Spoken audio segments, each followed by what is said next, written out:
I've enjoyed music from individuals, individual artists by just listening, or sometimes also listen to bands perform as a collective, and that also comes with a different feel altogether. In Ghana, we've had bands like the Ramblers, Mega Star, Sibisa, Temples Band, Sweet Talks, the African Brothers Band, Apollo High Kings, and many more. Now, in recent times, we've seen great bands emerging. Sun Trophy is one, the Lipstick Queens, we have Kwampa Band, Fra, we have the Chin Chin Band, we have the High School Band, and a lot of them actually in the system. But today, we look at how the current bands in Ghana are doing and what we can do to make them more productive in this industry. Now, in the studio, I'll be joined actually by Kwampa, Lipstick Band, and also the Bessa Band, which is led by Bessa Simon's musical president. But in the studio right now with me is Emmanuel Ofori, who is the leader of the Sun Trophy Band. They have been touring the whole world, Ima, my namesake. Boss, man. Yes, at long last, we've met. We've been chatting on WhatsApp almost every time. I know. Giving me updates on what's happening with the band on your tours. But tell listeners, when did you start this band? Okay, we are actually a new band. Based on how bands go for. If you ask me, we started in 2018. Just 2018. Right, 2018. Wow. Yeah, it was an idea that came into head. Looking at high life music, I consider it as one of the most unexploited, genres. But it's equally competitive as, I would say, reggae, hip hop, and all that. But we have it hidden. And if you come to Ghana, there's this conception about high life. High life is for old people. Yeah. And so what happens if the old people dies? That means high life is gone. So I decided, and I've actually done tours with the Botela. I was coming to ask you where you came from. Right. Where did you start in as a person? How did you start your whole music career? And so if you can give us a background to that from Botela. Okay. It started from 2008 or so. Oh, okay. Yeah, right after I finished high school. Wow. There was this audition going. Kodunchi was looking for a bass player. And then I thought, okay, well, a young guy, I'm done with school. I like music. Let me go, And I went and it worked out for me. So you played with Kodunchi? Yes, I played with him for 12 years. 12 good years? Yeah, and with Kwame Dadzie as well. Oh! Yeah. Yeah. So when you had the inspiration to form your own band, how did you get the other people? Okay. I didn't actually decide to form my own band. Like I said, I realized high life is one of our greatest, assets as a country, if you ask me. But you think about old people every time when and that's the conception that has been created, and I really will. Someone like you, you are helping to break that, conception and all that. So I said, okay, if the old people dies, it means high life is gone. So why don't we come together? So I called a few friends of mine who had the same vision as I have as well.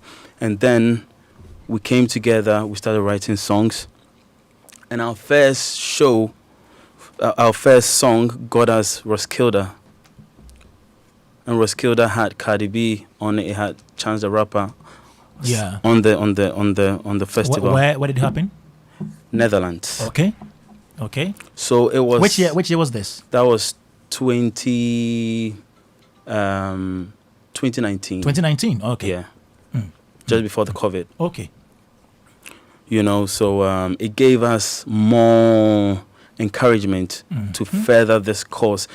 You know, it's more like an agenda and, you know, something to push this whole high life on a different and still maintain the indigenous, exactly, you know, style in there as well, you know. Because I could see that you guys have included some of our traditional drums like dono. Right. You have the frichua in there, atumpai also in there. Right. Yeah, and even with the high life that you do, sometimes you go a bit way back.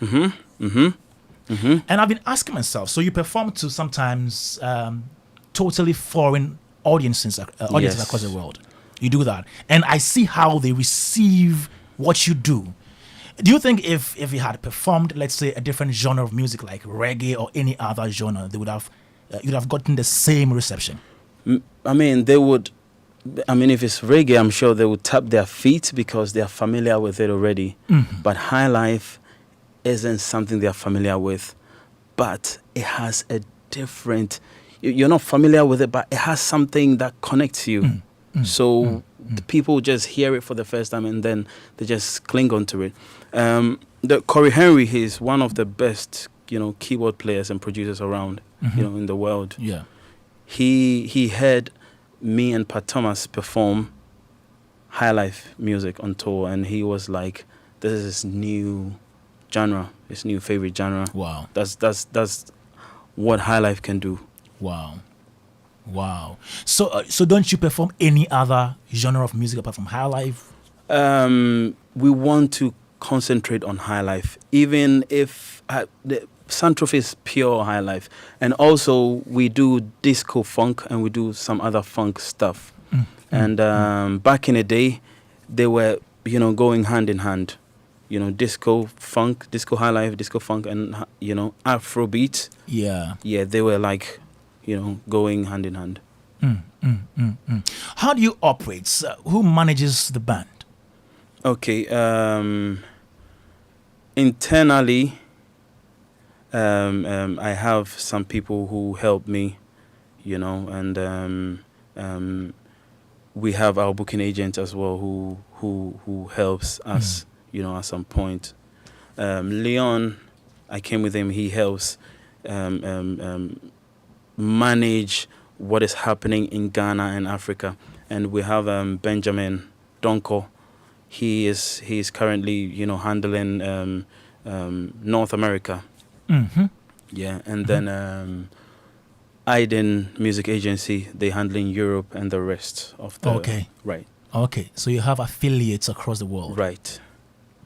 Well, so do all of you, the members, do you do music full time? Yeah, we do music full time. Has it paid? Well, if you're doing, I mean, when you're a musician, it's always different from when you're an artist. Like, if I say a musician, someone who plays an instrument. I get it. And growing up, we all played for, you know, the individual artists. Yeah. We did Kojo Entry, we did even Uncle Bess. Some of the band members they play for Uncle Bess. Okay. And Samini, Sarkodie, and all those. You know, as a musician, you need to, you know, expand your wings to be able to get enough money. If you're relying on just playing sessions and all that, you won't get as much as you want. What do you mean by expand your avenues of getting money? Okay. Which other things do you do?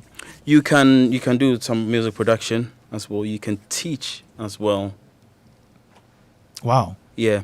But Santrophe came in the picture later on after we played for all these artists, and we are now considered as artists on our own. And now things are sprouting. The avenue, the revenue we get is not the same as we just playing for an artist. Okay. So there's a difference between the band playing for an individual artist. Right. A difference between that and you performing as a band. Absolutely right. You don't get much from the artists? I mean, I mean, if you ask me, an artist goes to take X amount of money, maybe 20,000. He needs to spread it around. Of course, he would take at least maybe 70%, and then the rest goes to the band, logistics, and other things. I mean, because he's the main. He considers himself as the main thing, so he wouldn't want to put in all his money around unless it's a collaborated thing, or he feels that the band is a part of, because the band can always change. Okay. So we always don't. It's unless it's a very big artist, very big, that you get enough coming in. You know. Okay, let me go on the phone lines and speak to Sita.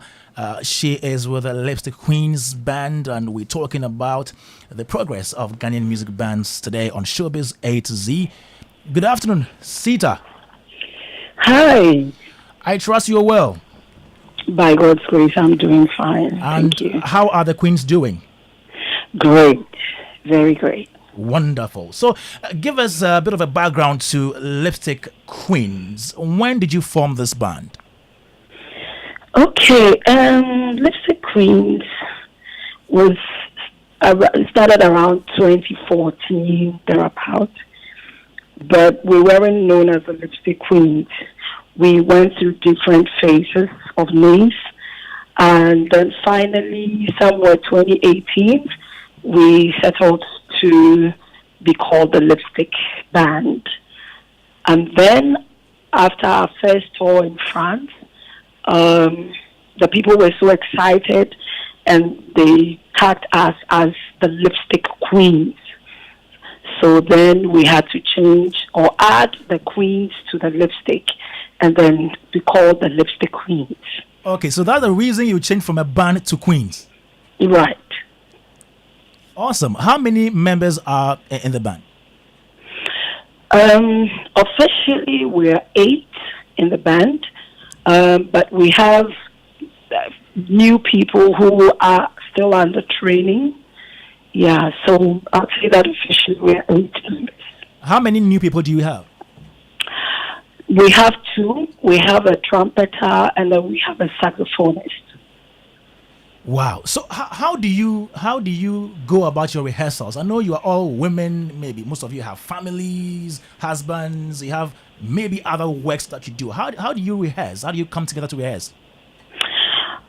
Okay, so what we do is that because we don't have our own place where we rehearse, we book studios where we go and rehearse at least 4 hours. So we try to rehearse maybe once or twice a week, 4 hours. If the need comes for more practice days, then we do more, maybe 3 to 4 times in the week. Yes. Prior to this, were any of you in other bands, as in general bands that comprise, let's say, male and female musicians? No.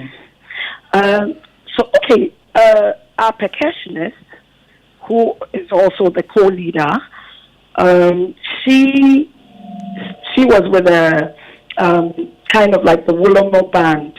The Dromona band. Yes, she is for the Dromona, but before Dromona, she played the Wolome and all those bands. Oh, okay. Before Dromona was formed. Awesome. And what about you? For me, I didn't belong to a band that consisted of both male and female. I'd say that the first band I played was called the La Hayes and Jessignoni band. Oh, De La Hayes. An all-women band, yes. Okay. Was that where you had the inspiration to bring together other people, other women to form the Lipstick Queens? Yes, I would say that was where the inspiration came about, because before, I joined a band, for me, I was solely a classical pianist and also a church organist. So I was playing in the church and I was giving concerts at the National Theatre and all those things. So then later, someone came up and said, "Oh, Della wants to form an all-women band. Would you want to be a part?" And that was my first band I actually joined. Wow, awesome. Interesting to know. And how do you bring together these women? How do you organize them? How easy or difficult is it? I would say that it's quite difficult rather than easy, because it's not common to find women musicians like you find the male. With the males, they're scattered all over the place. But women, a lot of them, let's say a few years back, were in court, for lack of a better word, Christy. And when you reach out to them, they say, "Oh, yeah, for me, I play only in church. I don't want to play in a band, secular band, because people will look at me differently and all that." But I think that over the years, things have begun to evolve, and they have also seen, maybe we've also had an influence on other people, that they are coming out of those shells and then now, coming out to play the so-called secular music. Yeah. Okay. Do you perform only existing songs, or you have your own compositions as well? So we do have our own songs, but they are not perfect yet. We are still working on them. Even though we've recorded some, we feel they are not strong enough, so we don't want to release them yet. After the perfecting of all those songs, definitely we will come out with our own songs. But for now, we do cover of songs that exist already. And let me ask this: has it been lucrative? Because that's the crux of the matter. You are doing business. Do you get money from this venture? Yeah, I would say that so far so good. It's not been bad at all. Most especially when you are playing covers. A lot of people want to hear the Afrobeat, the high lives, the reggaes, the funks. So yes, people will call you for their engagements, their parties, their weddings, and so on and so forth. But if you have your own original songs, until they are well known in the industry or the market, you cannot just get up and say that I'm going to play my original at your wedding or at somebody's party. So for now, I'll say that the cover is helping us keep afloat, and we're hoping that by the time our original songs come out, we're not looking at just Ghana, but we're looking at cutting across the world. Great. So I have with me here my uncle Ken Addy. He is the host of Ken's Music Mix and then Jazz on Joy, and he has a question for you. Okay. Hi. Good afternoon. Hello. Yes, the Lipstick Queens. You've given us a history on how you became the Lipstick Queens. You have a regular slot at +233. Yes. Every Wednesday. Every Wednesday. And it's very, very, popular with the audience. They love to come and listen to you. When Kwame asked you the sort of repertoire you have, when Kwame asked you the repertoire you have, you mentioned Afrobeat, reggae, high life, gospel. That's where you ended. You didn't carry on. But I came across an ad yesterday in the paper which says that you're supposed to be performing at a jazz night for OAA 92, 93 people at the Secretariat. Mm-hmm. Is that true? Yes, please. So you also play jazz? We also play jazz. Yeah? Yes. Yes. Good to know. Good to know. I got to know a certain lady once upon a time. I don't know where I forget her name, but she was a trumpeter. Joanna, thank you. Right. Joanna was a trumpeter, Kwame, and a brilliant trumpeter at that. Yes. And at the time, back in the 2000s, we formed the Ghana Jazz Society, and we were able to get her a scholarship for a short course at Berkeley School of Music in the States, after one of our concerts that we had. Where is Joanna at the moment? Joanna has relocated to the U.S. Oh, so she, okay. Yes, so that's why you don't see her with the lipstick queens. Do you do any session work? When I say session work, where recordings are concerned, for instance, do people come for you as a pianist to play something on a recording that they are doing? Okay, for me personally, as a pianist, no one has called me yet for a session. Okay. But mostly the drummer and the percussionist and sometimes the bassist, they do get sessions at times.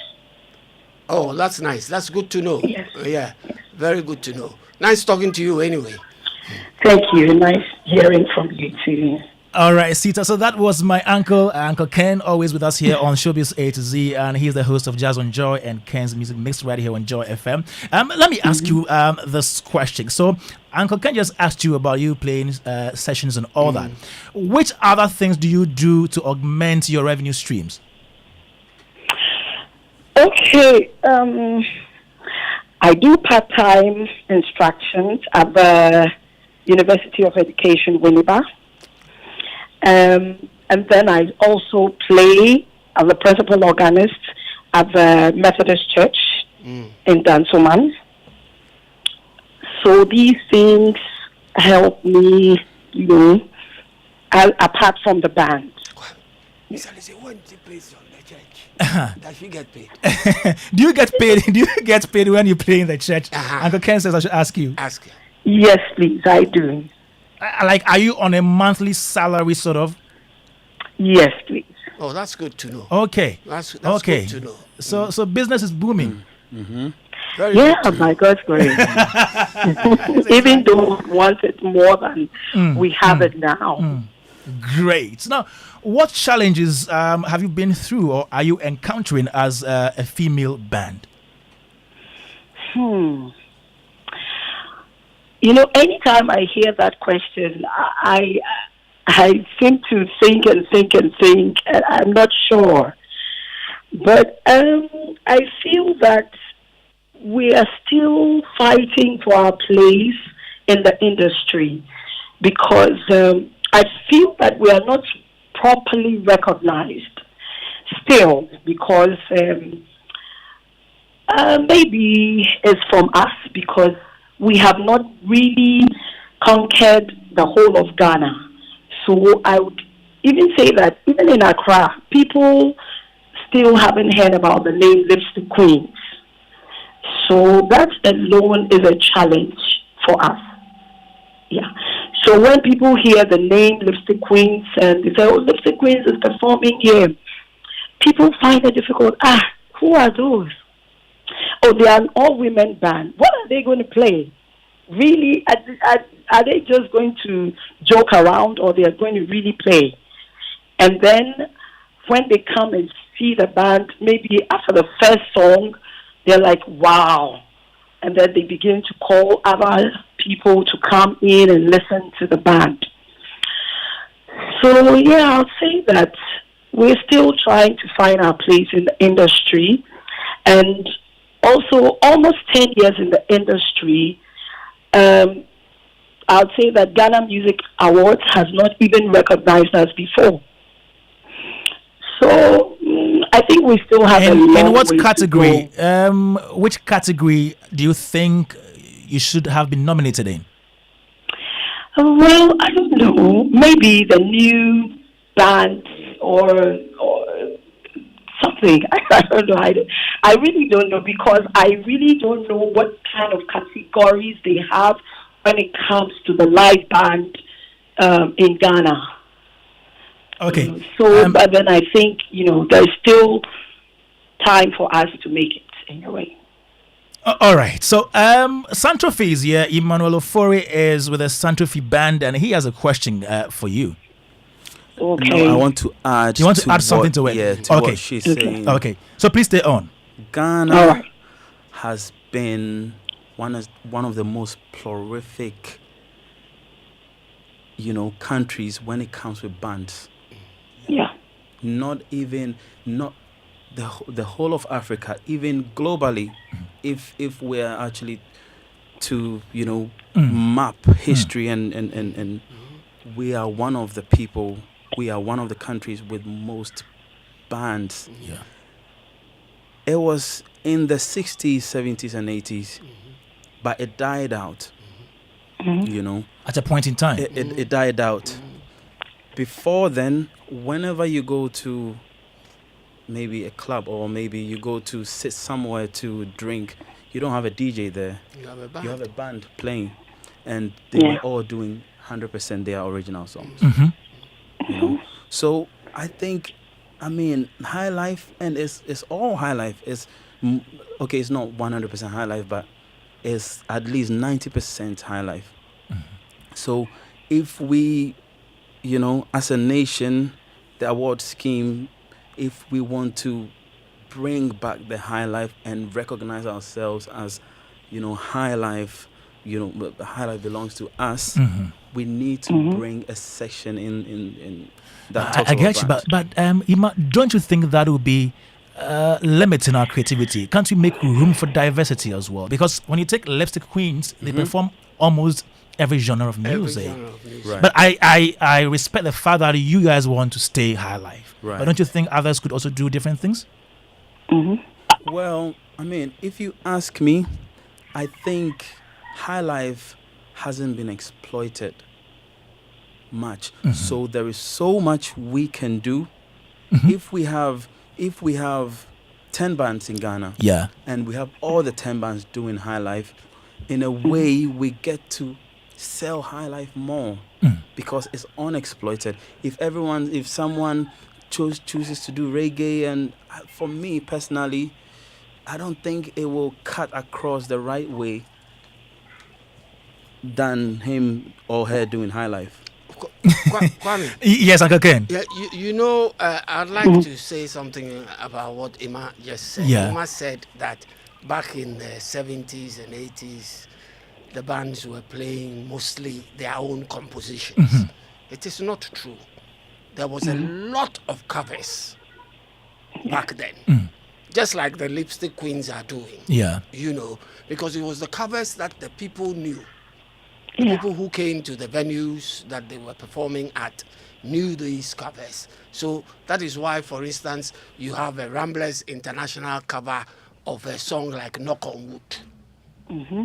Right. Do you understand what I'm saying? Right. Yeah, because those days, the populace heard such music on the airwaves. Okay. And at discotheques and places that they went to.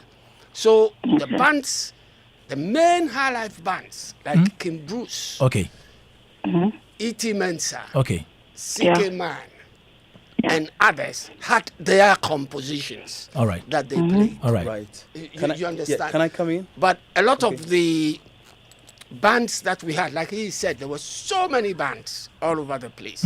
Most of them played covers at such functions, so they could entice the audience to dance. So there were those that played covers and those that had their own compositions. Exactly. All right. All right. The covers, mostly, they were doing, let's say you made mention of Ramblers. Yeah. And so if you have a young band doing a cover of an old high life musician, it's still on the high life agenda. Oh, I get what you mean. Okay. Yeah. But I mean the current musicians. Right. But this knock on wood thing, that's the same problem we are facing right now. You leave your stuff behind and you go and do knock on wood. No, you do not leave your stuff behind. If you ask me, that is why we are not being recognized and Nigeria is taking our music. And it started from way back in the day. If you study the Burna Boys and the Wizkids, they are the top right now. Yeah. Yeah. They learn their history. Fela came to Ghana to study so much.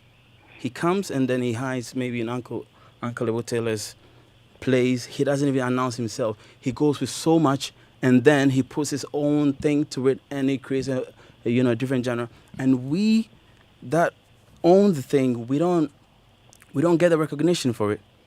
This knock on wood thing, I feel it shouldn't have been done. Why?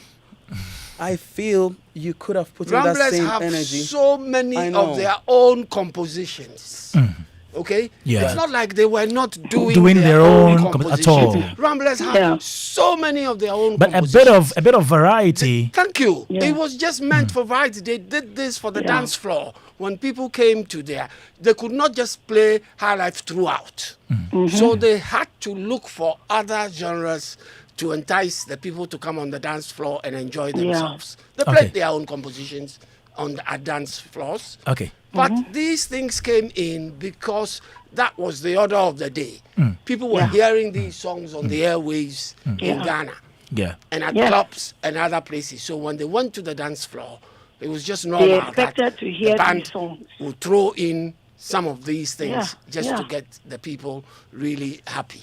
And I don't think there was a problem. Let me wrap Can I up come with in for a sec? Sita. Let me wrap up with Sita, then we proceed. There is something that Sita said that has brought it here to this point. So Sita was making a point about being awarded other VGMAs.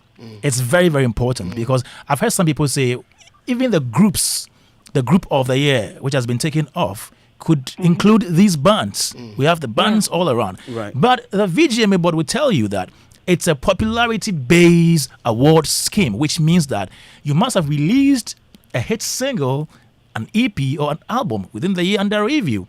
But most of the bands that we have now, maybe apart from Santofi, Fra, and a few others who have their own records, don't really have albums. Lipstick Queens, they are now preparing to release their album. But the question is, how well do you even promote the albums or the songs when they are out, so that they will pass for these award schemes? So the question I'm throwing to Sita, what do you think is lacking, among the bands? Why don't they really promote these albums to be part of the mainstream songs? Oh, well, I really cannot say for everybody, but I also believe that, when I was young, my father used to tell me something. It's not everybody that can be a composer. Some people are meant to be performers, so they perform people's music. Right. So, my question is, now, these artists that perform on stage, is it not bands that back them up or perform with them? They usually have carpet bands, Yeah, so because they don't have albums, then they're not going to be recognized at all.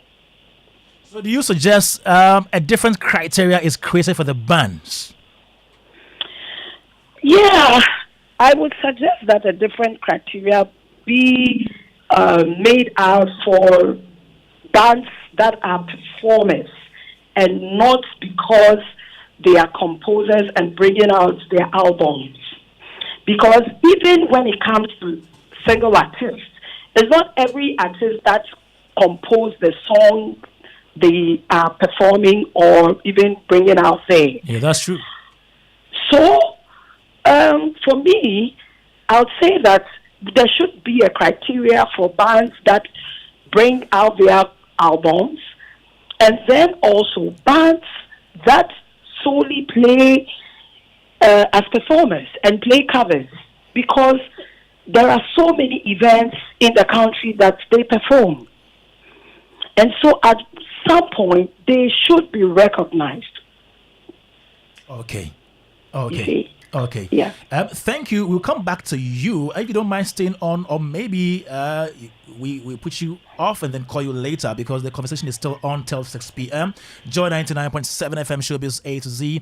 And this afternoon, we're looking at music bands in Ghana, their progress so far. I have in the studio Emmanuel Ofori, who is with the Sancho Feet Band. He's the band leader. Also in the studio, we have Ken Adi, who is a broadcaster right here with us, Joy 99.7 FM, Ken's Music Mix, and then Jazz on Joy. Now we also have in the studio Andrew Asa Nkansa of Kwampa Band. Big man.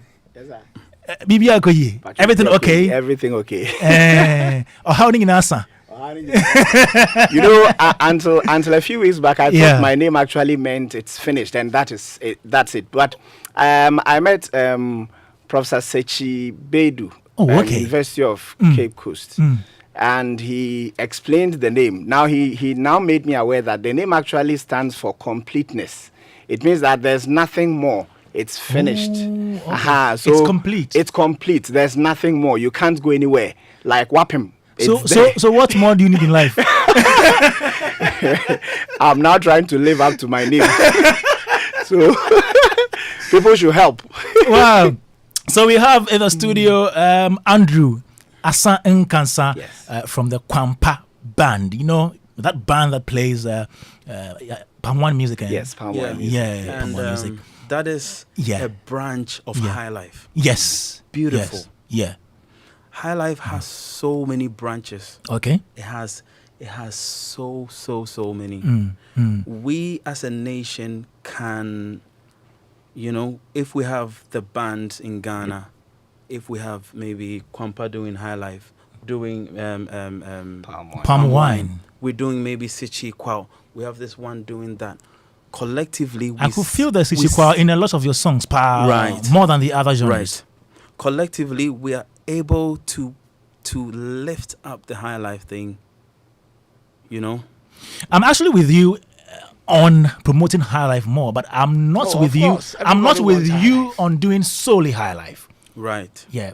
I'm with Everybody you. Wants high yes, life. I'm with you on doing more of High Life, promoting High Life more, but I'm not with you on doing solely High Life because we must make room for diversity. You understand? Right. And that also improves creativity. All right, so let me come to Kwampa, the Kwampa man right here. Right. Let's go through the same thing I put Emmanuel through. Okay. So, Kwampa Band, the last time I heard of you was sometime in 2019 or so. When did you come into this country? No, we've been around. I mean, the band started in 2017. 17? Yes, 2017, July. Okay. Yes. Okay. Nice. July 2017. Yes, 2017. So this July, the band turned six years. Oh, wow. So soon. Yes. But I mean, greetings to Uncle Ken and Rayma. Yeah. And then Sita is online. Sita. Okay. Hi, Sita. Lipstick Queens. Yeah. Great band by all standards. Yeah. All right. So we started in 2017. We are 6 years old, and we decided to do palm wine music. At the time we were starting the band, so the band started as a 5-member band, but after a very first paid gig in September 2017, one person left us. Well, he had more and he took the money away. No, not necessarily that. I think his work schedule did not allow him to be too active with the band. So he actually told us he had to leave, and then he left. So we remained 4 since. We do palm wine music. The band started in church. When I say I'm not cutting you. Okay. What do you mean by palm wine music? Okay, so palm wine music basically is indigenous music from here. It's one of the forerunners of high life music. If you look at the account of high life music, it's a creation of the early 20th century. Yeah. As a matter of fact, by 1925, high life had solidified. It was part of our repertoire. But before that, there were other traditional styles, other music styles that existed. Adaha being one of them, which stemmed from the regimental music. We had palm wine band, which also stems from guitar music that we inherited from, some say, the cruise sailors from Liberia, whichever it is. And then it trickled down to eventually the formation of high life in the early 20th century. So we decided to go back in time and stick to palm wine music, that kind of guitar music that existed. At the time, we realized that it was only a Jakonimu and his Adademago Fuma and then the Legon Palm Wine Band. These were the only two groups exclusively dedicated to palm wine music. The others were doing palm wine, but with some other styles. They were not solely doing palm wine music. So we just decided to come into the scene and start. So right from the outset, this band decided we're going to do palm wine music and nothing else. It wasn't like we formed the band and we're now looking for what to do. Right from the outset, we said we're doing palm wine music, and then we started and it worked. Yes, sir. The palm wine music, as Kwame put it, the name, how that name came to be associated with the kind of music you play. Well, the palm wine we know is a type of alcoholic drink. The beverage. The beverage. So, as far as I know, it was like back in the day, people sat at palm wine joints. Right. And there must have been a guitarist amongst them, amongst the folks drinking, who played his music and sang the traditional things to entertain the folks at the palm wine joint. That is why it was named palm wine music. Exactly. So, you know, there's that's true. Yes, it is true. It is true. Actually, so you are a musician. You've learned how to play. You know the two-finger picking technique. You are trying your stuff. Now you need a kind of audience to listen to what you can play and what you can do. And usually these venues were ready-made, because people are there to buy palm wine, to talk about issues of life, to relax. So you are sure to get a number of people there to listen to your music. And once you get there with your guitar and you start playing, you are sure to get the people joining the choruses, joining you in singing, because it's lovely. They love what they hear, and so people grab anything and they join you, make the music. So you are the guitarist, you have your guitar, you are doing your music. Somebody grabs a piece of wood, somebody grabs the bottle, the coin, and they join you, and you are making music. So palm wine music is actually a concept which we have kind of regularized into a music tradition. But typically it's actually a concept where after the hard day's work, people gather and they talk about issues of life. And spontaneously music erupts. People bring out music and everybody at the gathering will join. So that has trickled down to our current generation, and it's now a music tradition, which is now part of high life music, just as Brahima said. So yeah, awesome. But I see you guys use the same palm wine style to perform contemporary music, like pop music. Yes, so songs by Pryor, all these brilliant guys. Interpretation. Yes. So the whole idea is, we decided to. We were testing the waters. There's a perception that palm wine music is just for the oldies, and sometimes mere palm wine music. It's a hey now So like the perception is there that it's for the oldies, the older folks. But we kind of wanted to change that perception, and so we're testing the waters. Now you know there's a popular song you know already. Instead of giving you just the older generation music, we pick your song that you know with your rap and your choruses and everything, then we put it on our palm wine rhythms and we give them back to you. So we are doing two things. We are trying to give you the taste of palm wine music, because we realize that when you mention palm wine music, some people they have no idea. They have no idea. Like, we do palm wine music. What is that? Okay, how does it sound? What does it look like? So we are giving you the taste. Have the taste, build a taste, but with what you already know. After that, then we give you what we want to give you. So basically, we just do that to get attention. Wow. To draw attention, traction for the band. So how easy or difficult was it initially when you formed the band performing this type of song, music? When we formed the band, we decided that we're not going to do any other song apart from our original compositions. So when we formed the band, we're not going to do anything, just the band's composition. And so for 3 months, we're indoors. Rehearsing. Then we had rehearsed about 44 songs. So that thing helped us, because the band, we composed 44 songs at the time. And so we had our own repertoire. Now we're looking for venues to perform and all that. And then we had a number of venues. We started performing, and you perform to the audience and they're like, okay, once in a while somebody will throw a song and will say, we want you to do this particular song, which is a cover, somebody's song, and we don't know the song. And then once somebody will say, okay, want you to do this, and we don't know the song. Now we came back, and this is the person who advised us to do this. Eric Sonodo, Legon Okay. Palm Wine Band Okay. leader. Eric called me and said, they also do palm wine. Yes. And then he said that with the area we are venturing into, as in the restaurants and all that, definitely you'll get them requesting, asking you to do some popular tunes. So why don't you instead? I'm not saying stop your own composition, but add on. And we did, and we did, And it's worked. So it worked. So in addition to doing our own songs, you see, the danger is that, Uncle Ken, the danger is that you may be, it may sway you, so that you now abandon your own songs and now you are doing covers, people's songs. So now we decided that, well, no matter the number of covers we'll do, at the beginning of our performances, we'll definitely give you our songs. And then we'll add some of the other songs. Wow. So the far, best thing. I see you guys perform at programs, Zen Gardens, Yes. almost every Tuesday. Every Tuesday. Every Tuesday. You know that they are Zen. the Zen Garden story is special to us because the band was just 3 months old, and then Zen Garden said, "Come and play." Okay. And that brings me to one something I want to add up. Bands are thriving, Okay. and I believe that the hospitality industry, it's a bloodline for our current bands thriving because putting together your own concert, venues, logistics, and all that. How many of the bands are ready to put up our own concerts and do all this? Exactly. But these venues are more like already baked. They have a number of audience, no matter how many. So you still have a number of people to perform too.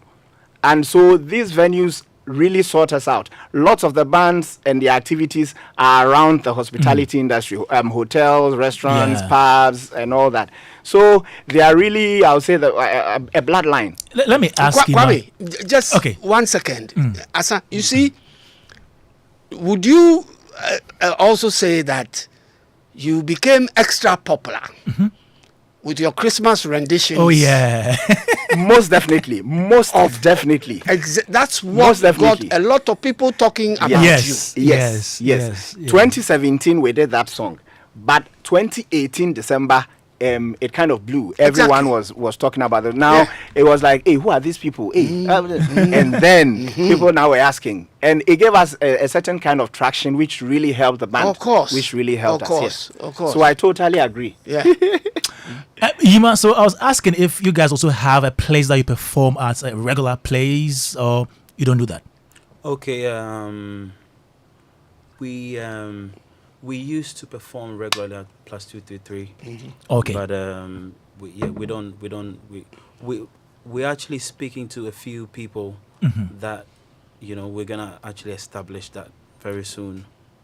Okay. Yeah. So apart from you touring the world, Right. you don't play any local gigs. We You do some local. We do a few. We don't do as much as we. As the foreign ones. Yes. Other foreign ones. Yes. Is that intentional? Well, No? it's a yes and a no if you ask me. It's a yes and a no. For me, if I play in my own country and I'm gonna have just 3 people dancing, and I play in someone's country, and I have everyone else dancing, I would love to play more. Because when we play in indigenous high life music at +233, you don't have that many people dancing or getting connected to it. Is your music not relatable to them?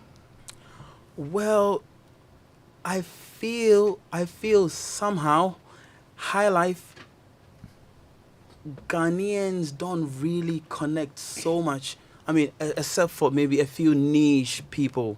But the most people don't really connect to high life, especially the young people. But we do high life in our churches. All the praises, The all those reason songs are high being- life songs. The reason being is It's the high life you play your own compositions. Then maybe that's the problem.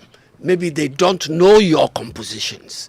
Because Ghanaians know the CK Mans and what have you compositions. Right. When their songs are played at functions, they flood the dance floor.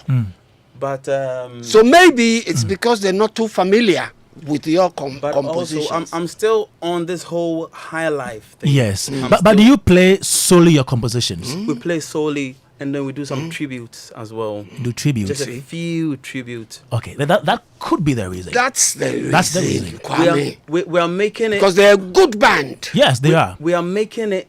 It's a journey that we are willing to take. Okay. Because it's not easy. Okay. If we're not careful, we'll end up falling back to them saying, "But I'm actually there," and all that. But we want to start it and hopefully get other people following us, and then Awesome. The whole high life thing. It's not an easy journey. Of course But it isn't. if someone don't start You it, know? Yeah.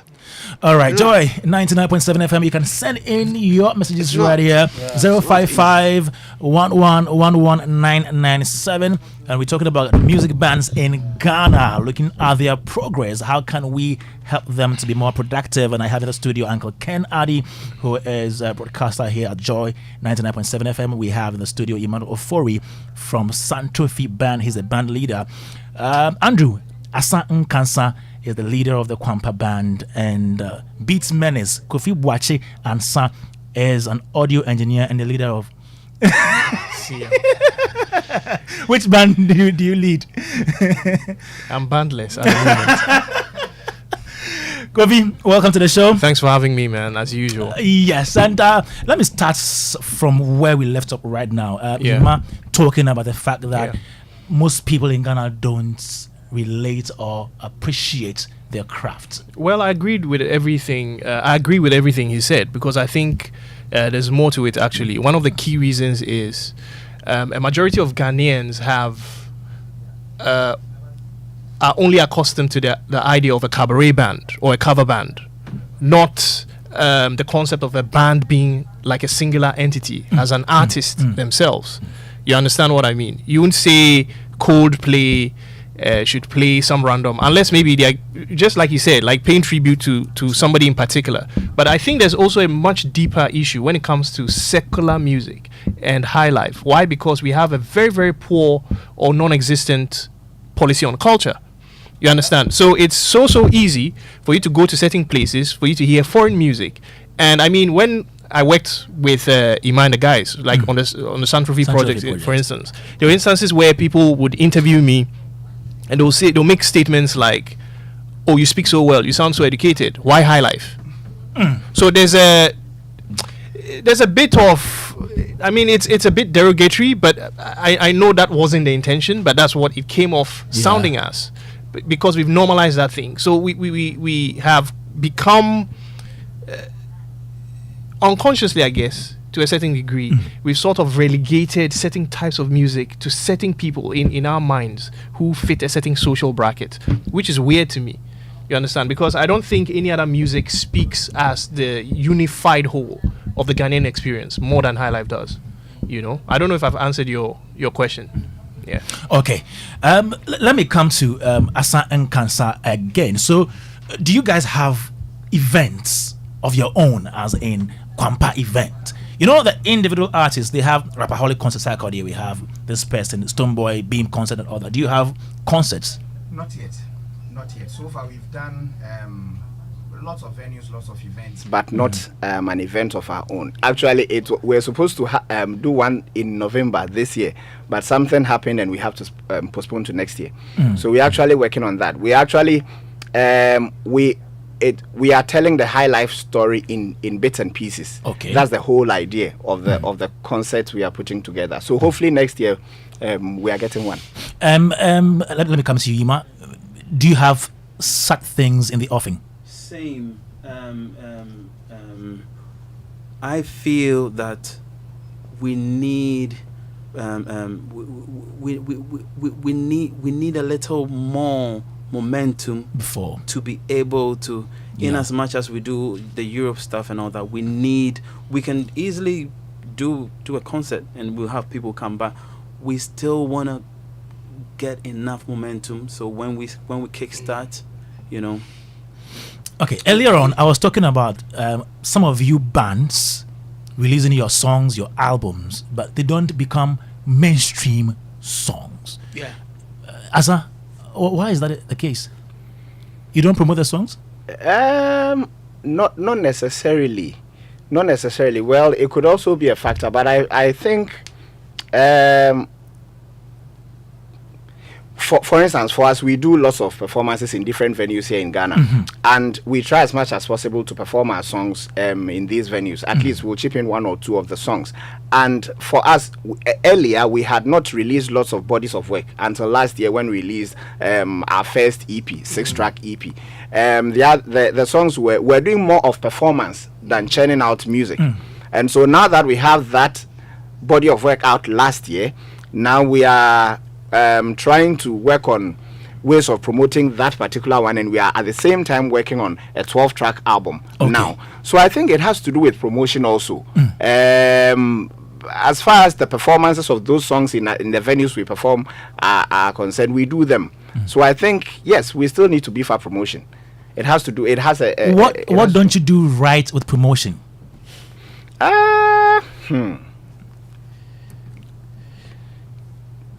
Okay. As you are thinking about it, let me go to Ima, then come to Beat Menace. Ima, I know you have Alewa. Right. You have other songs. Right. How well do you promote them? Okay, I think the best, if we don't have money, let's just say we put a really beautiful body of work, and we don't have money, and we feel that we should have extensions around us that should be able to help us. If you go to Mali, if you go to Senegal, they are doing pop music, but the pop, with the African feel. Yes. Okay. So it's a deliberate thing. It's a deliberate thing that the media is doing as well. That helps promote the culture, and in as much as the Ethiopia culture they'll find ways to promote it. That's something we are lacking here in Ghana. So you think the culture element should promote the song by itself? No, I feel that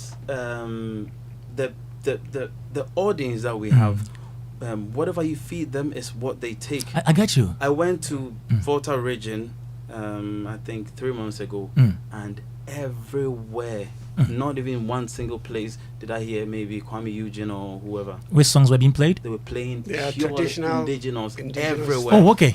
That's good. If you were raised in that part of the world and you haven't been to anywhere, that is what you're used to. That's what everyone is doing. Yeah. And I feel that high life, if we put enough into high life, that's why I'm if we put enough into it, we don't have competitors. Great. You know? Yeah. Beat Menace. So still on why most of the songs they release don't get into the mainstream, because Sarkodie releases a song, he goes on media tours, sends them to the media houses, right, DJs and all that. I hardly see most of these bands do that. Well, I don't think it's a singular answer to that problem. When the first Sound Trophy album came, for instance, I reached out to a lot of media people. Only 1 or 2 responded. Wow. I don't know if Ima remembers that. Yeah, he's right. So you see, an essential part of the music business, the commercial aspect of music, is distribution. Okay. The music has to permeate certain channels, right? But what we keep forgetting is we are supplying the demand for it. So media, for instance, plays a very significant role in the dissemination of pop culture. Okay, and in this case, music is the mode of expression we are discussing here. Now, if you think about it, when you actually get down and dirty, how many we have more than 500 commercial media entities in Ghana. How many of these platforms have dedicated programming slots to play such music? Let's start a conversation from there. So even before the issue of funding or money for promotions, I may have the money to afford a car. If I live in a forest without access or feeder routes, it's useless. You see? So these are things that I feel we need to discuss. And some of these problems are not necessarily just isolated or exclusive to the music space. a lot of the stuff that has to do with our expression of culture in Ghana is not supported. We do not have a support system for it. You and I are aware that today, 2023, it's a Chinese entity that owns the patent of the kente, the motif of the kente pattern, not Ghanaians. During COVID, we were all under lockdown, and we saw people sharing images of Ahenema that Valentino, the high fashion Italian house, had sort of done a spin on, and they had sort of improved on the design, and it was selling for 1,500 euros. Why can't it be Ghanaians? It's nearly as if we've been socialized into thinking that things that are inherently Ghanaian is just not good enough for some strange reason. Absolutely right. You understand? So I feel collectively as a people, there's a lot we have to do, because I feel, let's take King Aisoba for instance. When he had his single, I Want to See You, My Father, he won one of the major awards at the Ghana Music Awards at the time. I think it was 2004. That was the only time that ever happened. It's never happened again. You understand? To win such a prestigious award, that I can't remember, I think it was Artist of the Year or New Artist of the Year or something like that. He won one of the topmost awards. Yeah. Exactly. Yeah. And technically what he did was traditional music or a spin on traditional music. And it's never happened again. So I think we do have a problem, especially when you look out to the West and you have even Grammy Award winning serial successful artists looking back home to Ghana, taking some of our indigenous high life music and creating massive popular hits from it. Okay. A couple of, just like two years ago, Kelly Rowland had a song, Black Magic, on her KEP that featured Ebo Taylor. Sure. Caitlin Nicole featured the same song, Odo in Chiribiara. One of the Pussycat Dolls in 2005, they had like the biggest R&B pop crossover hit that was on the charts for nearly a year. They sampled the CK Man's Asafo Base one. You understand? Why aren't we doing this? That's the question I have to ask. So I think sometimes our approach to looking at some of these issues are a little too simplistic because they are multifaceted, but we cannot neglect the fact that the lack of a very properly structured, properly designed and implemented cultural policy is at the root of all these problems we are discussing. Kwame, Uncle Ken, you posed the question. Yes. Why aren't the music that they produce in the mainstream? Yeah, in the mainstream. It's a very simple reason. They don't do popular commercial music. Okay. That's not what they are doing. They're not doing popular commercial music, and basically it is popular commercial music that gets into the mainstream and all that. Yeah. Why are there specialist programs? He was asking which programs would play such music. Songs. It is only specialist programs like I have. Yeah, the jazz, the that or my African Source. So, okay. Where I decide to play indigenous African music from across the African continent, including Ghana. Yeah. Oh yeah, he's been doing that for a long time. I mean, you might say I'm blowing my own horn, but that's the fact. That's what I do on my African Source. I play indigenous Africa, and I'm more interested in artists who use indigenous African instruments. To come out with the music. If you ask me, I think we can define what we call pop. No, when I'm 100%. Wait, when I say popular pop, yes, you see, he made the point that most of these African musicians, you mentioned a particular country, Mali. You mentioned Mali, Senegal, or it was you, Mali, Senegal, and they play pop, and I added. A comment, and I said that yes, and they commercialize it because they use indigenous instruments in playing those kinds of music. Sure. And that's why those guys are all over the place out there. I don't have a problem with anybody coming up with their own kind of compositions, because that's what I love. Most of these Malian people and Senegalese, you shouldn't do them. The music we play are not covers. They are their own compositions. Original compositions, but they have been able to add some oomph, as I say, to the music. And even though people do not understand the lyrics, they enjoy the rhythms and you know, beats to go with it. So I don't think that, I've just said to Ima that, listen, kudos if you want to persevere in what you do. Yeah. You know, but the problem is the people here are interested in what they think they like, what they know. You need to play music to the listeners several times for them to be able to be converted Right. to the particular song. And we don't have that time. Right. Okay. That's Okay, one Yima, angle of yeah. it. That's playing on stage is one angle. Angle of Exactly it. as Kofi said, we we need an extension putting those things out there, because if you let's say okay, I don't want to mention name, but a typical song that we call pop here that people love is because it's being on the radio every time, Repeatedly. so the audience, they know that. Yeah. But we are considering high life music as Is it really a matter of the genre or the type of song? Because there are high life songs that are Yes. in the mainstream. Yeah. There are some of them, Kofi Kinata and the other guys. No, And but they it- are but high we life, might but if you ask me, They are not. they are filtered version. You see? They You are might think it's adulterated high life.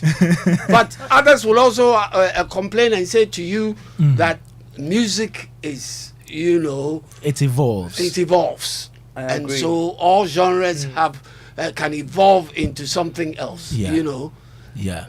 So they claim So- it's so don't you Dr. think- Wale had a song that won high life song. Yeah, my level. I know my level. Much as I Isn't it not disagree, high life? much as I disagree, Is it not high life? I know my level. So when Kwame, if you ask me- the highlight Kwame, much as I convocation- disagreed wholeheartedly, Kwame, if you ask me, yeah. that was it's like Oma Shishemua, Omu Nyebi into Yeah. Are you sure about that? Isn't that song That's high what life they music? do. how can you classify that song as high life? Oh, but this if- man is this year. Well, I would say it contains some High life elements, elements. high life elements. So, in my opinion, I would please. consider it contemporary high life. Oh, right? Already. It's Now- a variant of high life. There are variants of high life. Uncle Ken, But- hang on. We even had Burger High Life at a but- point in time. But if you play That that, one- music, Yeah. if you play I Know My Level Eh? in Yeah. maybe Korea, no one it has nothing, no connection to do with Ghana. Like it's not no one is gonna actually I do- have something Hang in on, there hang that on. will actually No. He's making a point. I agree and disagree, depending on where I am sitting, and here's why. High life in itself is a petri dish of diverse influences. Okay, if you take the core identity of what we would consider traditional high life music, Yeah. from palm wine, Yeah. sichi, or donsong, Yeah. kwao, all those things, Yeah. you don't have nothing as much nothing elements. in it. mention True. also Deo. Also Yeah. So they they- of, you know, so I think this is why I keep speaking from a standpoint of policy. It starts and ends with policy. Properly drafted cultural policy will inform media policy and ensure that we have more Uncle Kens creating dedicated programming to highlight music like he does. Yeah. Right? Yeah. I do agree in evolution. Evolution is constant. You can't stop it. The one thing with the one constant with the human experience is change. Change is inevitable. But I feel also part of that change has to be steered. Okay. You know, in a Okay. healthy way. And one issue nobody mentioned was also the lack of education at the basic level. I think if in primary school people are taught the rudiments of music, you learn about Iframamu. The cheapest instrument you can afford in The Ghana flute? is an atentemben. Atentimben. If you can't buy one, you'd find pampro, bamboo, cut it, make your atentemben. It informs people to make better music. That's the difference between countries like Mali, Senegal, and us. You understand? Now we have tens of thousands of local melodies, local rhythms. I was telling somebody that even indigenous Ghanaians, right? Yeah. In certain parts of Ghana, we have very distinct inflections of even tonal harmony. Okay. So even if you're not going to do traditional music and you say it's my level you do, or you do reggae, can those tonal harmony inflections inform the keyboards you're playing in the music? But a lot of people don't know these things. No, well, that's what I'm saying, that even in the evolution of it, right? I feel a lot of the evolution in our music is empty. Last week, Chief Movement sat here. He sat in this seat and he said he's been listening to a lot of old high life. There are a lot of legendary high life musicians that the average Ghanaian doesn't know existed. The other day I mentioned Eddie Kwanzaa, the popular Johnny Nash's song. I Can See Clearly Now. He was part of it. He, the late George Lee, and something Vanderpoy. There was a Vanderpoy guy. Those three guys used to play all Bob Marley's horns.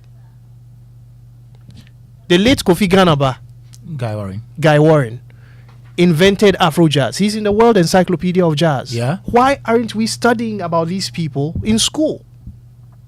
You see, you need to put a certain amount of work at one point to get a certain level of quality at the other end of the pipeline. You understand? Now, I'm not saying we don't have good or great Ghanaian musicians. You know, I'm not saying we don't have good or great Ghanaian musicians. I feel our musical expression can be a lot more profound. Even doing what we do. If you take the current pop phenomenon right now, Afrobeats, right? Now,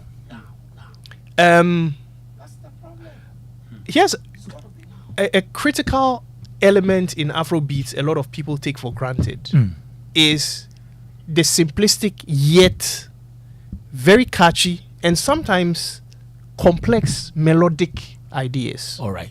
That is lacking in our music. You understand? It's because of a lack of music education. Listen to your average Afrobeat song. Yes, the message may be just about vibes and inshallah. They're not saying much. But sometimes you need to even just dissect the music and listen to the tonal harmonies in the background. Things like that. There's a certain level of simplified sophistication that is lacking across board in our music. But they don't have time for what you're talking about. And it's a problem. So you realize that for you to get 2 minutes 30 seconds, when are they going to develop what you're talking about in a song? You know, so it's sad that for you to look. Okay. I think it's really sad. Am I lying? No, that's true. It's true. Beat. Yes. Beat man, you know. 2 minutes. No, I do. So my thing is, it's nearly as if for you to be able to find certain musical elements in Ghanaian music, you now have to go dig into the old high life stuff. Granted, yes, more than a few guitars were out of tune, but that stuff was really, really compelling. And it's really sad that we are actually sitting down and seeing this dying. Even more so, or especially in the last 3-4 years, year of return. People are flooding into Ghana. Year of return. All you're hearing is Amapiano and foreign music. In Ghana, we are not selling Ghanaian music the way I feel we ought to.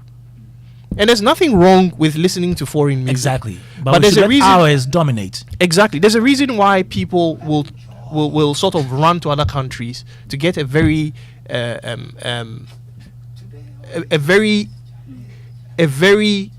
curated type of experience. All right. Year of return, when people were flooding into Ghana, even when it came to food, we're arguing over Ghanaian and Nigerian jollof. In Ghana, we know they even produce rice. It'd be a problem. You know? And it's really sad that it's been like, what, is it 5 years? Year of return? Since 2019. 2019, from 2019 December to now. And Year of Return is not a new concept. Osajifu did it. That's why you had Maya Angelou, you had Muhammad Ali, you had all these people. All those people. Yes, right? But you could see, yes, you could feel the Ghanaian experience. And some of these guys wrote memoirs and they wrote fondly about their experience in Ghana. Sure. You know, so I think there are a lot of things we can't take for granted. Also, the government need to help the media people. Cultural policy. Policy. You understand? Yeah. Maybe perhaps they can have tax waivers So at the end of the year, when Joy FM needs to renew their broadcasting license and they are audited, they'll say, oh, instead of the 70% quota, you guys did 80 or 75%. Here is a reduction in to motivate. Absolutely. We need to be intentional. Okay. Thank you. Thank you, Beats Menace. Let me go on the phone lines and speak to the newly elected president of Musica, Uncle Bess. Uncle Bessa Simons. Jiwutu. Uncle Henry Bessa Simons. Good afternoon, sir. Good afternoon, Kwame. How are you? I'm doing well, and let me say congrats to you. Thank you very much. I think congrats to you too.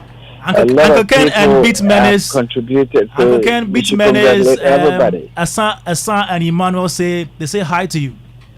Hey, hi. How are you doing? We're great. All right. So I'm still waiting for the album. Tell him I said so. Beats Menace says he's still waiting for the album. Yes, it's going to happen. It's going to happen. Yeah. All right. So finally, elections have been held. Sorry? Elections have been held finally. How do you feel now? Well, I feel like a big burden off my head. Because, once we have an organization that needs to have an election for it to progress, and it doesn't happen for a long time, progress gets retarded. And it got to a point, everybody is asking, oh, Bess, what are you doing? Get these elections over and done with, And anytime we try, no matter how hard we try, something happened. So with this one, I thank God, at the moment, long story short, this is over and done with, so we can look forward and then move on.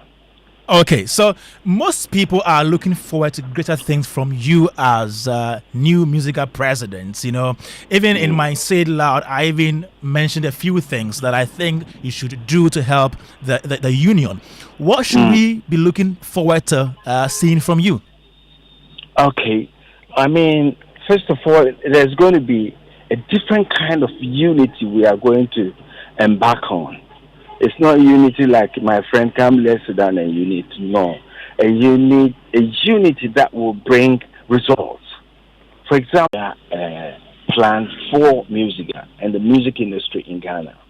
Okay, we'll have time with you to dissect the manifesto promises and everything. But today we're talking about bands, and you've been somebody who has played with the Showbiz A band and with your own band, the Bessa band. Let me ask you, how was the experience like during your days, your heydays when you were part of the band? How was the experience like in those days? Okay, thank you very much. Those days, which I don't think it will ever come back. There were so many bands, and the bands were so good. Reason why the bands were so good and we had so many good musicians was that the band was owned by somebody who they either put the musicians on a salary, you're given an accommodation, or you play what we call shares. The band owner will take 40 or 30%, the rest goes to the band, and they have a way of sharing it. So when I used to play in a band in Ghana, by the way, I played in a band from Cape Coast Pelicans. That one I wasn't paid. Then when I came to Accra to play with 1-2 one of the biggest bands that happened to Ghana, I got paid. We were on 60-40 terms, and we always saw money. We rehearsed Tuesday, Monday, Thursday. We played every Friday, Saturday, Sunday across Ghana. So there were venues, there were bands, there were people who called promoters, like the organizers of events. These were called promoters. They will come and book the band. So you were booked all year round. And the band was playing copyright and high life and your own thing. So the band will play reggae, it will play copyright, it will play your own thing. And I call this the learning moment, because when you play any song, you learn any song, you either learn a chordal structure, scales, and how music works, how reggae is played, how this is played. And then being a Ghanaian and a high life artist, you can also add your own feel to make it good. So the bands were very good, And I mean, I was lucky. I played with good musicians like C.K. Man, Ebotela, Juwelaka Papa Yankson, you name them, Kakeku. So I learned a lot of music, and these people, they never joked with their rehearsals. So forming a band, the trick and the juju in a band is rehearsal, and discipline. But to be a good band, you need dedicated musicians, and that is what we need now. So which genres of music did you perform at that time? Only high life, or you did other genres? No, we will start with an instrumental. Instrumental being, you haven't listened to my band before. I've introduced the same thing in my band. We will start with an instrumental, because as a musician, you have to have a little bit of jazz music. You have to have a little bit of R&B. You have to have a little bit of reggae. You have to have a little bit of funk, a little bit of popular music, a little bit of West African music, then more of high life in you. I started playing in the school band where we play Santana, rock, and this and that. But when I heard high life music, I was moved. It moved me. I said, wow, I have to understand this music. So I started learning all forms of high life music, and being a keyboard player, I started playing it on the keyboard. So for me, every music I hear now, I hear high life in it. And so when we are rehearsing sometimes, we're playing an R&B music, I will put in a high life feel, and all the instrumentals will tell say, wow, how did you do that? I said, because there's high life in every music that you play. Wow, that's interesting. Now, so there are a lot of bands now in this country, and my worry is the fact that those producing music, those producing their own songs, are not having the songs in mainstream, industry. Why do you think that is happening? For a band to produce its own music like Santrophy, you need a lot of dedication. You need a lot of sacrifices, because you might not have people to sponsor you, but you have to work hard. And I always use Osibisa as an example. It got to a point they said, no, we're going to do our own music. We're going to put on our own act. And they lived by fish and chips for a year to get their act together. And when they came out, it was a big boom. And so this is what a band needs. For a band to record, all the musicians will have to sacrifice. Charlie, nobody will have to pay your transportation. You go because you know what you are working towards. And then you do it, So if a band comes out with a production, they have to also pass through the right channel. These days we don't sell CDs, we don't sell pen drive. So you have to really upload your song, find a way of getting your music on the digital platforms. But let me say this whilst I'm here. Those days we had band managers. These days, look, all the artists who are making it have management.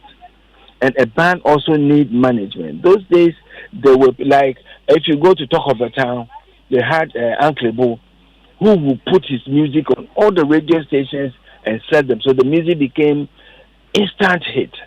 Now, promotion of music is different. You have to go fully digital to make sure that your music is heard across the world. So a lot of things needs to be done. The sacrifice for a band to put a record out there and getting a band manager. But because we don't have publishers in Ghana, it's really affecting our productions going out there. But I know the French ambassador is working closely, which music has played a big role in it, to get French publishers to work with Ghanaian publishers, collaborate with them, so that they can publish more of Ghanaian music out there. But Uncle Bessa, must it take the French government to do this for us? Sorry? Why do we wait for another government to help us with this initiative? Which another government? You're talking about the French. No, French ambassador, because, they've got it done. They have done it. And for us to do this, if someone can assist us to do it, Because at the moment I was counting, we have only about one or two music publishers in Ghana. And there's going to be training for more publishers, more collaborating. So once we germinate these things and they start, flourishing, then the music will take that angle will be, catered for. Okay. Because we need the publishers big time to get our music published in so many ways out there. Okay. Now let me ask you about this question that Sita asked earlier on. Sita is a member of the Lipstick Queens, and she was worried that bands are not really, how do you call it? They are not appreciated in the Vodafone Ghana Music Awards. I know you are a board member, a board chair of VGMAs, and I don't know. Is it? Yeah. Yes, he was. Okay, so every year they elect board members and the board chair. He has been the board chair. Is Amanziba rather. He's not the board chair, but I know you are a board member. You've been a board member of VGMA for a long time. What do you think can be done to make these bands also more visible on the scheme? Yeah, I mean, you know what VGMA stands for. VGMA is looking for recordings, promotion, you putting yourself out there, making sure you are, even now, making sure you are in the digital space, or you are doing something extraordinary that needs to be awarded. And as you know, Musica is a partner of VGMA. And we always point out who is doing what to see if they fit into their scheme. Are you going to push the band's agenda for the bands? Sorry? Are you going to push the band's agenda for the bands? Of course, we're going to put the band agenda there. But we're also going to encourage the bands to record so that they can be seen, out there, because you can't keep your music only on the stage. You have to get it out there. So we're going to encourage them to get their music out there so that they can be seen, can be felt. I mean, you remember the band from Takoradi, because they were playing and recording, they got awarded. And I'm sure once the band starts recording and putting their music out there, making sure the music is being marketed, they will be noticed and they will be awarded. Great. Thank you so much, Uncle Bessa. We'll get back to you later to talk about a lot of things. But Uncle Ken has one question for you. Don't have a question. Okay. Who is that? Is it Mr. Kennedy? Yes, that's him. Mr. Kennedy, my man. You did? Hey, Charlie. Nice one. Kojo Bessa. Kojo Bessa, congratulations. That's all I want to say to you. Thank you very much, Ken, for your advice and your support. Charlie, God bless you. And God bless your panel too. I'm sure one of these days we'll sit down and you will help send the message across for musicians to move on. Thank you so much. Bessa Simons there. He is the president of Musica and also the leader of the Bessa Band. Still here on Joy 99.7 FM. It's Showbiz A to Z. We'll be right back. There's going to come a time that the church will rise as the highest of all the mountains, and saviors will be raised in the church to deal with the world system. And let it be now. We need to have a national focus. We don't have to lose this ambition, or else we work against the Great Commission. They are equipped in righteousness, the agenda to possess the nations. Welcome to an equipping center of the word and prayer on Pentecost Hour. Pentecost Hour comes to you on Joy 99.7 FM, 1:30 p.m. every Sunday.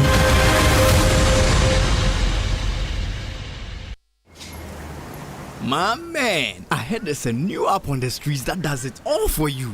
Really? How is that possible? Charlie, I also could not believe it too. But I downloaded the app and I'm telling you, I was able to chat with my friends, make video calls and... Well, we know of many apps that can do that. Oh, let me finish, la. I was also able to listen to the latest songs, play games and read the latest sports news. For real? Yeah, and I can send and receive money from the app. Amazing, no? What's the name of this app? It's called Ayoba. Ayoba. Yeah, Ayoba. Get Ayoba, your all-in-one app that lets you chat, call, share, play, pay, and listen to music all in one app for everyone. Enjoy Ayoba with MTN and download the Ayoba app today. Everywhere you go.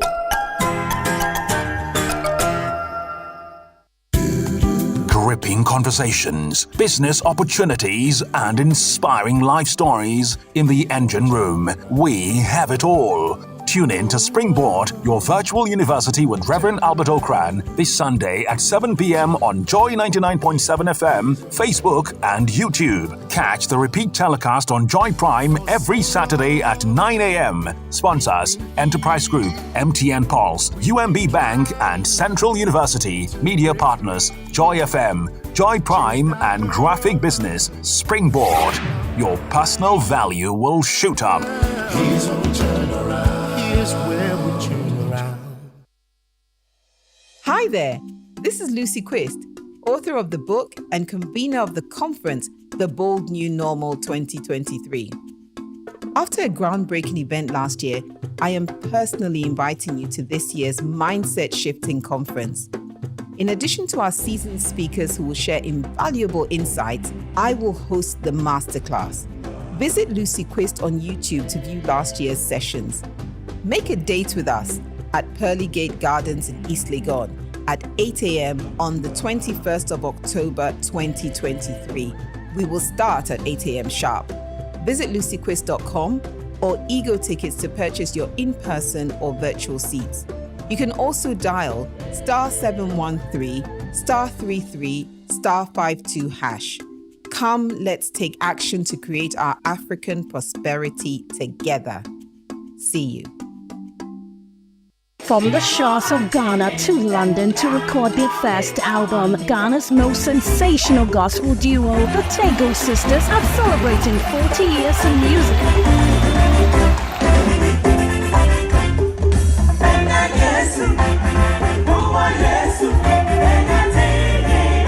On Sunday, October 15 at the Accra International Conference Center, Tego Sisters celebrates their 40th anniversary in music with a Gospel Explosion concert. Red carpet starts at 4 p.m. Dress code: white with a touch of ruby red. Performing artists: Joe Metal, Reverend Yorson, Perez Music, Daughters of Glorious Jesus, Empress Gifty, Mary Ganza, Kofi Owusu-Pipra, Cindy Thompson, Nursi, ACP Kofi Sapol, Ophelia Nyantechi, Pat Thomas, Kwame Eugene, Lola and Lolai, Akwabwa. Tickets are going for VVIP 300 Ghana cedis, Premium 200 Ghana cedis, and regular 100 Ghana. Tickets and table reservation, dial *899 *400# or call 0204 484 534. Media partner: this concert will be staged in Kumasi, Takrade, UK, Canada, and the USA. Powered by Linmut Media Solution and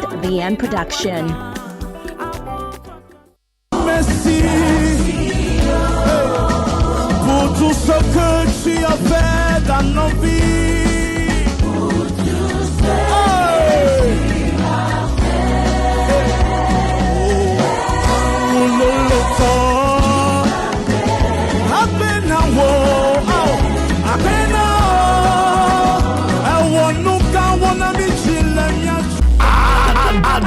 Praise, yeah, be him.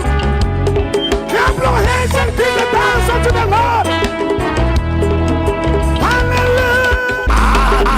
Do praise, yeah, be him. Give the dance unto. There's going to come a time that the church will rise as the highest of all the mountains, and saviors will be raised in the church to deal with the world system. And let it be now.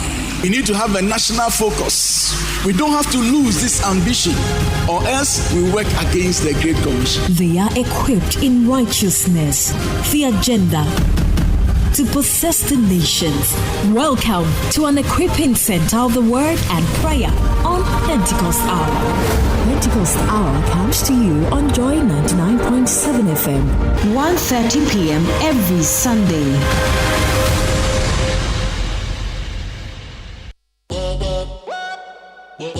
Doing. Doing gets you learning. Learning starts you wondering. Wondering triggers thinking. Thinking becomes planning. Planning evolves to trying. After trying, you're succeeding, winning, owning. Now, doing that starts with outdoing your limits. Outdo them all with MTN. So, what are we doing today? Gripping conversations, business opportunities, and inspiring life stories in the engine room. We have it all. Tune in to Springboard, your virtual university with Reverend Albert Okran, this Sunday at 7 p.m. on Joy 99.7 FM, Facebook, and YouTube. Catch the repeat telecast on Joy Prime every Saturday at 9 a.m. Sponsors: Enterprise Group, MTN Pulse, UMB Bank, and Central University. Media partners: Joy FM, Joy Prime, and Graphic Business. Springboard. Your personal value will shoot up. Here's where we turn around. This is my fight song. Take back my life. Ever wondered about the magic behind your favorite apps? How about the marvels of artificial intelligence? I know many have been left curious, if not puzzled, about the systems that run the world. Save your wandering minds, because Geek Squad has got you covered. On the all-new Geek Squad with me, Perpetual Adobia Brichu, we will translate the techno bubble into engaging and relatable conversations. It will be an arena for both tech wits and digital newbies. Join us this and every Tuesday from 7 p.m. to 8 p.m. as we speak to industry insiders, break down complex concepts, and share the latest trends that are shaping up our digital future. Geek Squad isn't just a show, it's your platform to becoming the tech guru you never knew you could be. Geek Squad will trigger the geek in you. This is my fight song. Take back my life song. Prove I'm alright song. Yefe mule, yefe mula, yefe mule, yefe mula, yefe money.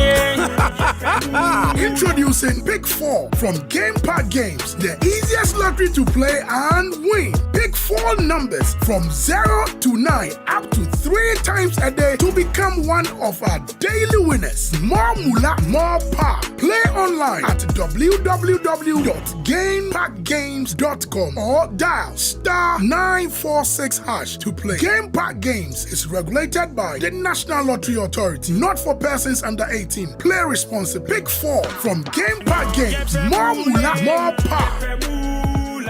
Merci. Pour tout ce que tu as fait dans nos vies.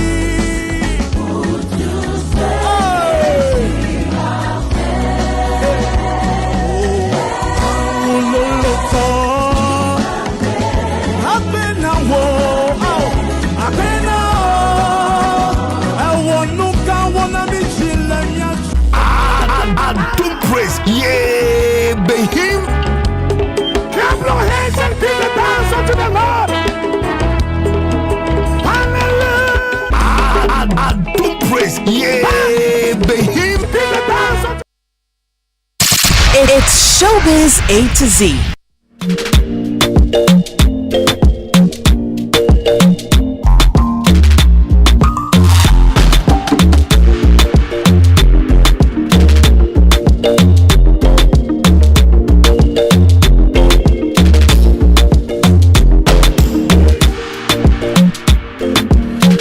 Joe 99.7 FM, welcome back. It's Showbiz A to Z. My name is Kwame Dadzie. I'm here in the studio with Uncle Ken. The Beats Man is Santrophy's Emmanuel Ofori. And then Kwampes Andrew Asankansa. Talking about Ghanaian music bands. In the meantime though, are you ready to treat your callers to good tunes while you win incredible rewards?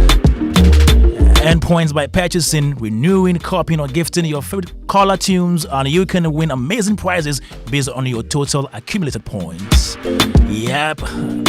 Build as many points as possible as you can win tons of data and stay connected. to the things that you love, or you can win amazing 10,000 Ghana Cedis cash prize to splash on your fave things. It's the perfect way to entertain your callers with music and get rewarded at the same time. So start collecting your Caller Tunes points today. Just go to callertunes.mtn.com.gh. And Caller Tunes is spelled CALLERTUNEZ at mtn.com.gh, or you can dial *1355# to get started on the MTN Caller Tunes service. Promo lasts till 7th November 2023. Terms and conditions apply.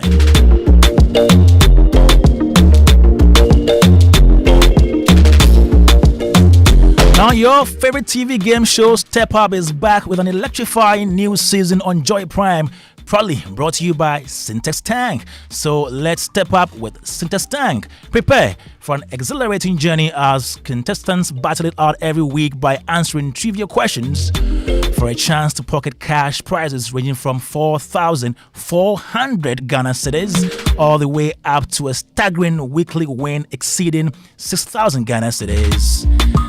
Along with a treasure trove of fantastic products from our esteemed sponsors. But that's not all. This season, as a viewer, just keep your eyes peeled for the thrilling Syntex Tank question of the week. Be the first to correctly answer via WhatsApp or SMS. Just go to the number 050-833-8888 and you could snag remarkable prizes graciously provided by our sponsors. And here's the ultimate incentive. The viewer who answers the most questions correctly throughout the season will walk away with a magnificent 65-inch Samsung television. Step Up with Syntex Tank promises to be an unparalleled television experience, promising entertainment, excitement, and incredible rewards. So join us this and every Sunday at 7:30 p.m. as we embark on this unforgettable journey. Proudly sponsored by Bellies, MTN Momo, Angel Cola, and powered by Syntex Tank. Joy Prime, the ultimate experience.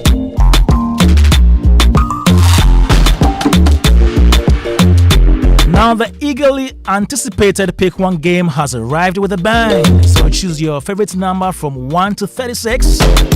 Stay and get ready for the excitement as we unveil the lucky number. So prepare yourself to unleash even more moolah by staking 1 Ghana cedis to 350 Ghana cedis and win 26 times your stake on the amazing Pick One game by Game Park.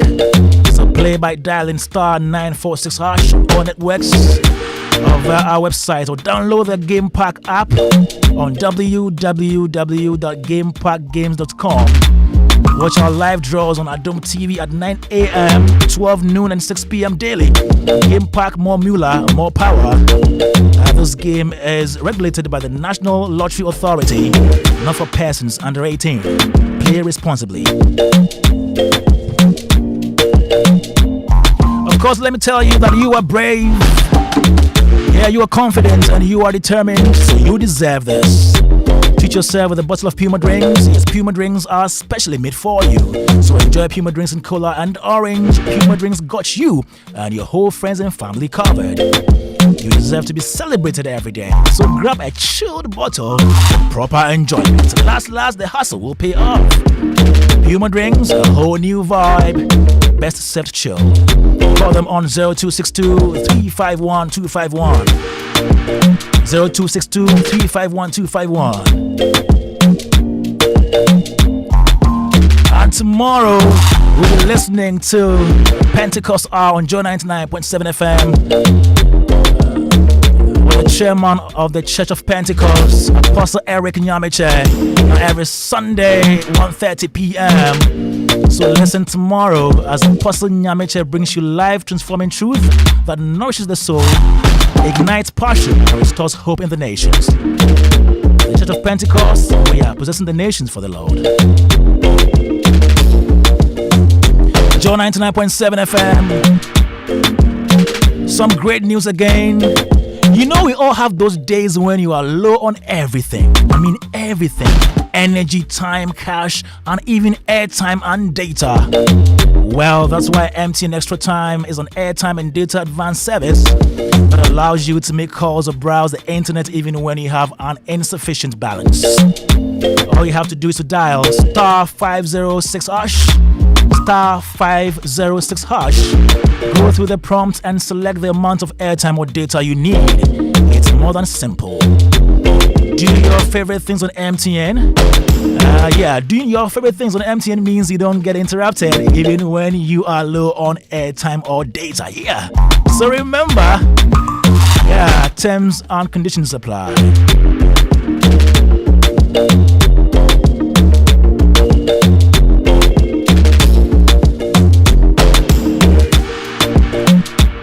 Still right here on Showbiz A to Z on Joy 99.7 FM. Happy 4th birthday to Eliza Rajwa Mensima Forsen. You bring us so much joy and happiness. May God continue to bless, protect, and favor you. Your parents, Sammy and Pearl. All your grandparents, your great grandma, uncles, and aunties, and the entire family. And also, belated happy birthday to Samuel Abuga and family, to his dearly beloved wife, Rose Abuga, who celebrated her birthday yesterday.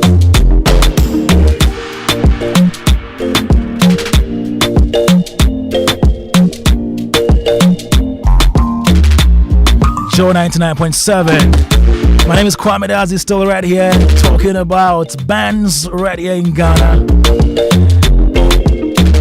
So let's continue from where we left off. We're talking about music bands that we have in this country. Some doing amazingly well. Sun Trophy traveling, going all over the world. We have Kwampa also doing amazing stuff, you know, entertaining people almost every time. Earlier on, we heard from Sita from the Lipstick Queens. We heard from Bessa Simons from the Bessa Band.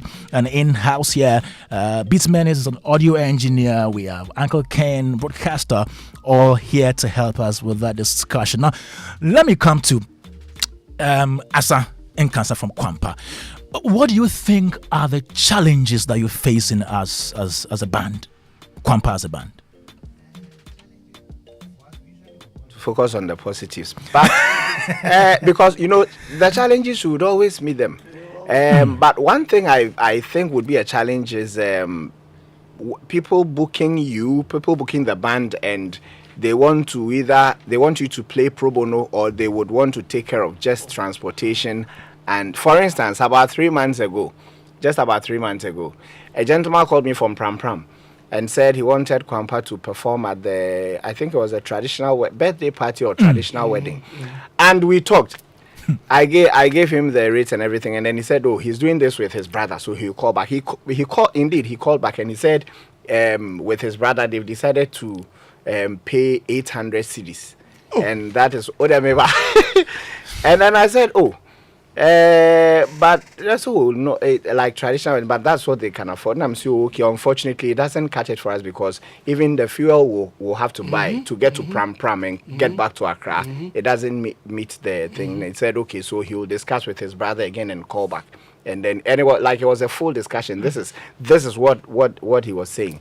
But I'm just saying that, I mean, with his peculiar issue aside, people they want the best. They want you to give them, I mean, great, exciting performances. But when it comes to the money, the money, what they start quoting, I mean, that is not to say we don't do. I mean, we do performances for free. For instance, as we speak now, as part of Kwampa's internal policy, we say that for churches we don't even charge churches. Oh wow! When we are doing a performance, no.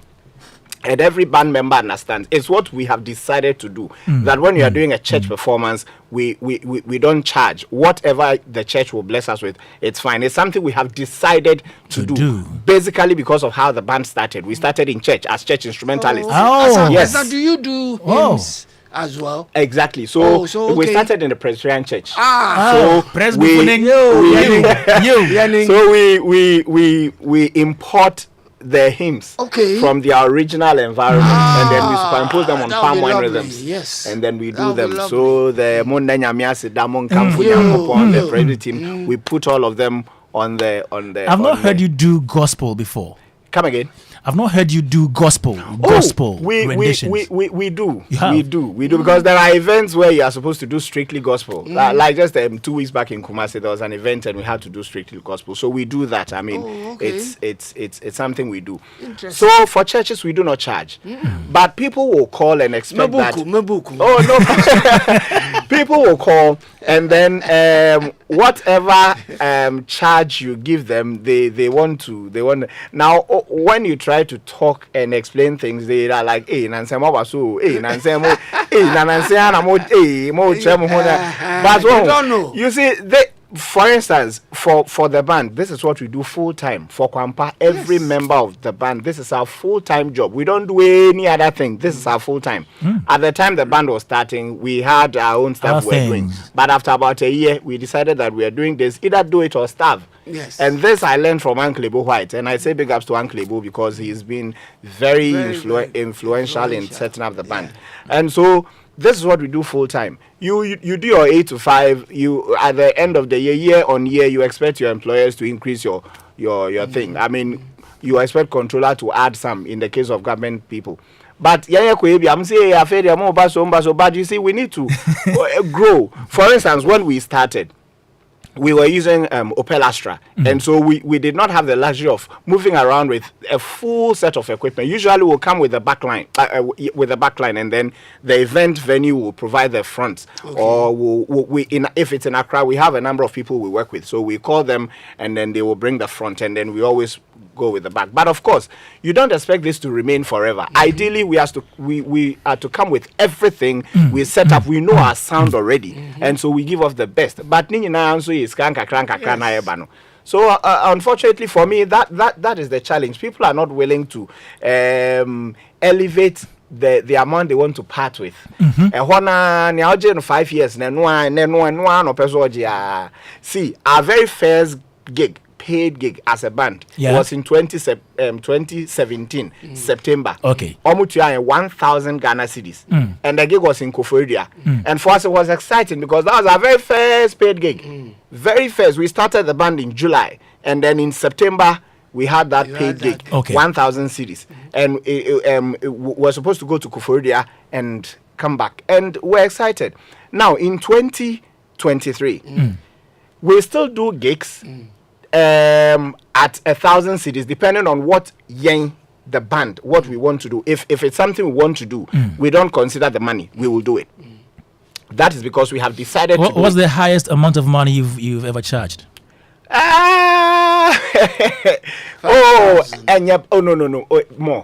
More. We've done a number of gigs in the 4 zeros. In the 4 zeros? Yeah, we've done a number of gigs in the 4 zeros. When you say 4 zeros, as in 4 zeros, as 1, in 2. But 5,000 is 4 zeros. Oh, it's 3. Oh, like 50,000 Ghana cedis. No. 10,000. But I mean, oh wow! Wow! 40,000. Now, Sita, Lipstick. She says. What he's talking about happens a lot of times. We do feel the same issues. Yeah, it's true. I mean, Sita, lipstick queens. Yes. Yeah.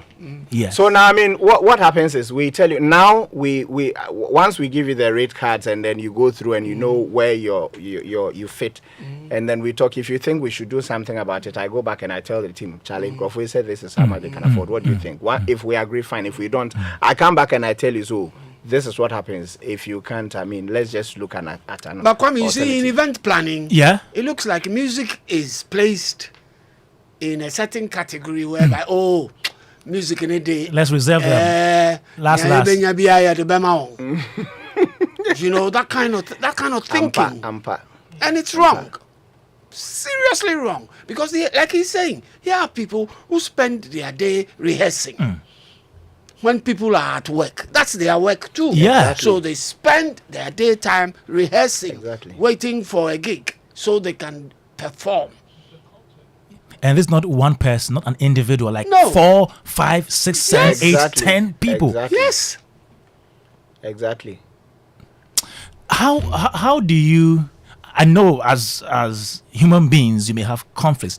How do you resolve such situations? Oh yeah, as in internally with the band members. Yeah, with the band members. Oh yeah, I mean it happens, but it's a human institution. Definitely, this one thing I'm grateful for is that when it comes to our stage act, even though there may be internal wranglings at the time, it will perform. Will perform. It wouldn't show on stage. Yes. Well, at least to a great extent with what I know, and so usually internally, to find your own way of resolving it. Yeah. Oh yeah, that one. Yeah. Sometimes I see you play your own thing with that keyboard. Yes. And I was like, this man, you want to go solo? No. So I remember I posted a video of that, and somebody was like, "Hey, is it that difficult to maintain a group into this?" Then I responded, "Oh, see, I've been doing that thing for 3.5 years now." Wow. Yes, it's called live looping. Live looping. Okay. And that is what people don't know. I was in the School of Performance Music department. Okay. And even before coming to the School of Performing Arts, I was in music doing a lot of things. And at different phases in my life, I was doing different things in music. Okay. And so I thought of putting bits and pieces of these things together. I've been a church organist in the Presbyterian church for when I was in Kumasi Trinity Presby Bomb. So I played Kovredia, Calvary Presby. I played. Wow. Yes. So I've been a church organist around, and then I played the bass and other instruments like for some other churches. So I thought of, okay, let me put this together and experiment. Let's see what's up. And so I do what we call live looping. I bought a loop pedal. Okay. And so I have my keyboards, I have my bass, my guitar, my sax, everything. And then I put everything together. So that's what I do aside. But Kwampa, what's your side gig? Your galamsey? Kind of my galamsey. Aside from Kwampa. But Kwampa is my main thing. I mean, if there's a Kwampa and there's my live looping, it's Kwampa. So at what time do you perform with the looping thing? With the looping thing, I do it every Sunday night at Zen Garden. Every Sunday night. Brother, I expand the business with Kwampa all other days. But if I have a Kwampa gig on a Sunday night, it's Kwampa. Yes. Oh, okay. Yes. And the looping thing isn't traditional like no. That's okay. Basically, eclectic. it's yes, I know they're fra. But I do a lot of high lives, and then once a while around. Do you sing? But yes, I sing. So I play and then I sing. Okay. So that's you do your keyboards, you add your bass, you do your everything, and then I usually will do the drums on the keyboards, and then I'll do the vocals. Wow. With the sax aside and all that. Asa. Yes. What's you know, you are complete now. R5, the band for Roverman Productions. Oh, okay. From 2016 to 2018, I was actually actively. You were with them? Yes. And I always say thank you, a special thank you to Anklebo, because I say that without Anklebo, there will be no Kwampa. And I say this because everything was ready for Kwampa. So I remember one Sunday rehearsal, I was seated behind the drums, and then Uncle Lebo said we should ask him any question, and he usually would do that. So I was like, Uncle, there's this idea I have in my mind. I talked, and Uncle Lebo is a very good listener. He will wait for you. He will listen to you. And so he was even punching his iPad as if he wasn't listening. Once I was done, he said, Asa, what you want to do, if you really wanted to do it, you would have done it. That was just a statement I needed, because I had been planning Kwampa, planning this, and at the time, of course, I didn't even have a name for it. But some way, somehow, I wasn't doing it. So that was just the statement I needed to start. He said, if you really wanted to do it, you'd have started. And that is what pushed me. The next weekend, Kwampa started. Kwampa started. Yes. Whoa. Asan, what was the reason behind the name Kwampa? Kwampa, so going back in time on the right path to bring back the good things. Exactly. So the right path. I was thinking Uncle, but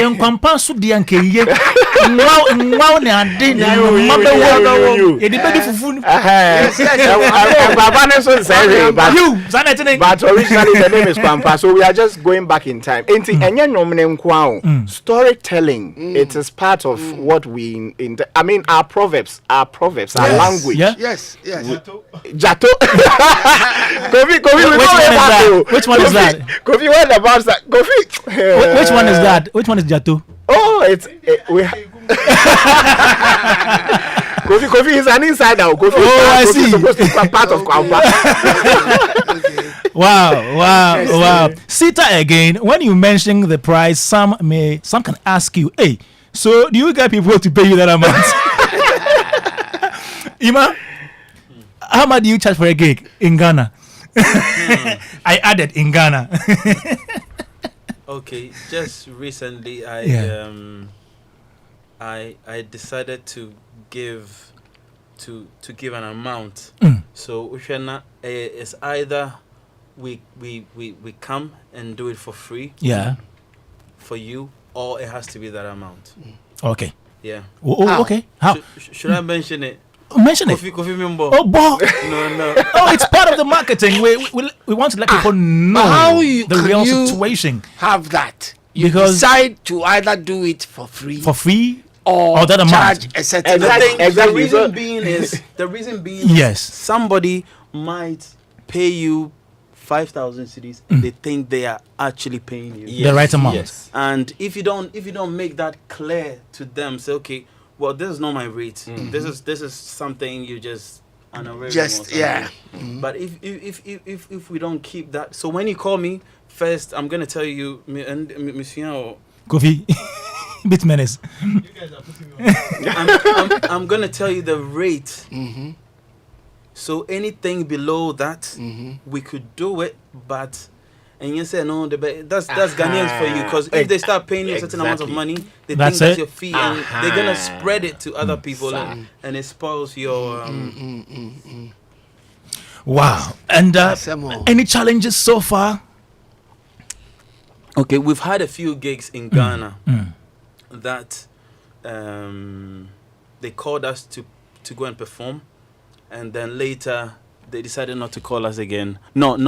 We ended up not doing the gig because they asked us, are we going to do some Korean trees? Are we going to do some Match the Days? We're like, no, we're doing strictly our compositions.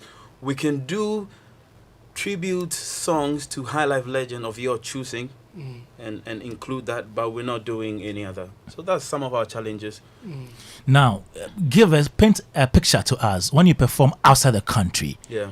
How do they pay you? How, if you compare that to how you are paid in Ghana? No, it's way different. Totally different. Totally different. As high as? Come again? As high as? You mean when we do shows outside the country? Yeah. You toured Europe. Yeah. Performed about 80 shows and over. It's between. It's between. Kofi, don't mention that. Don't mention that, man. Before they start telling you are lying. You are lying. Uncle Ken, you are killing my headlines. They tell you are lying. Uncle Ken, you are killing my headlines, my stories. Kwame Dadzie, when you tell him, will tell you are lying. I've done a private gig with a group of musicians somewhere for a client somewhere on the Spintex Road. This was probably 2015, 2016. Okay.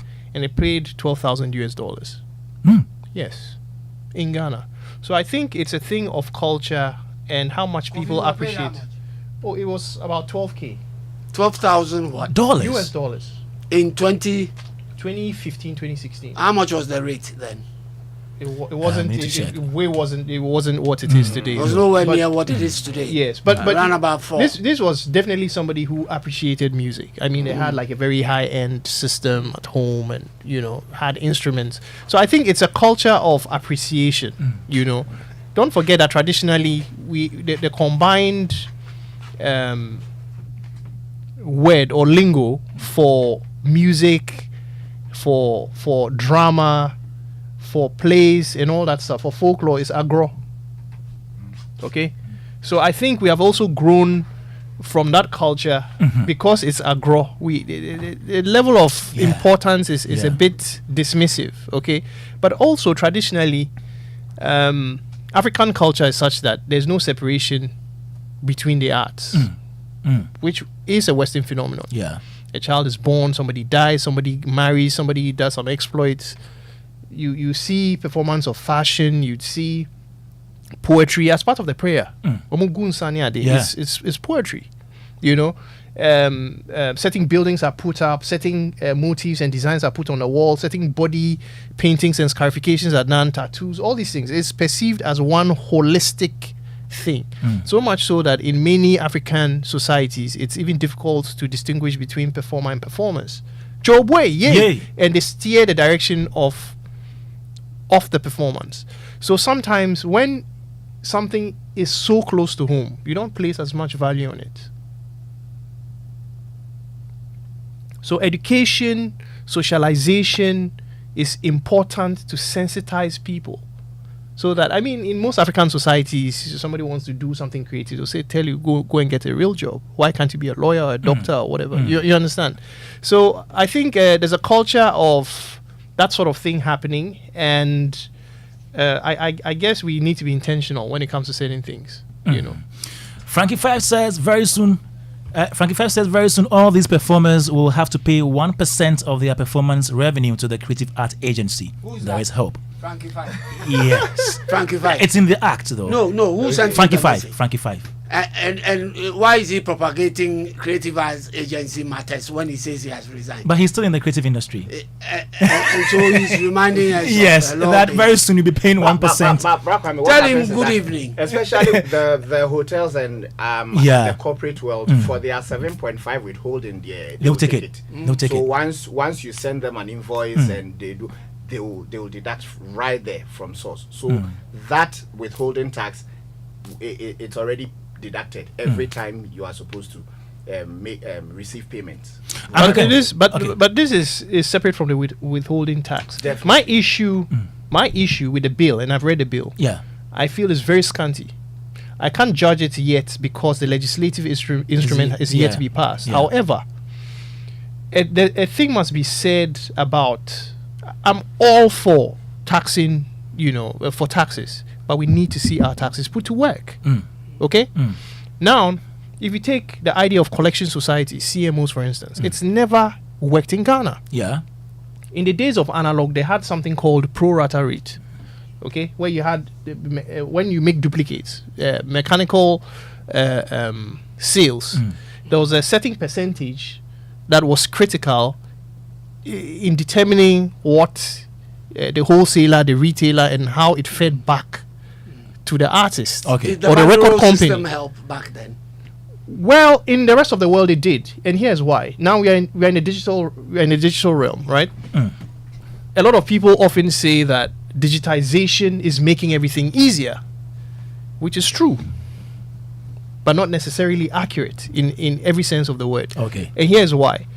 Digital systems are built on existing infrastructure to make it more efficient. All right. So if you have a broken system and you incorporate digital technology, you stand a risk of further disenfranchising the very people you wanted to empower.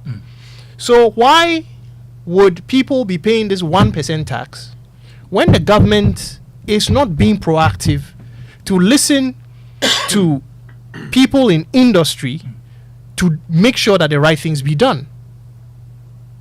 Do you understand what I'm saying? I got you. The fact that, I'll give you a classic example. Ghana is a relatively small country. Okay. Occupying a relatively small landmass with more than 500 commercially registered radio entities.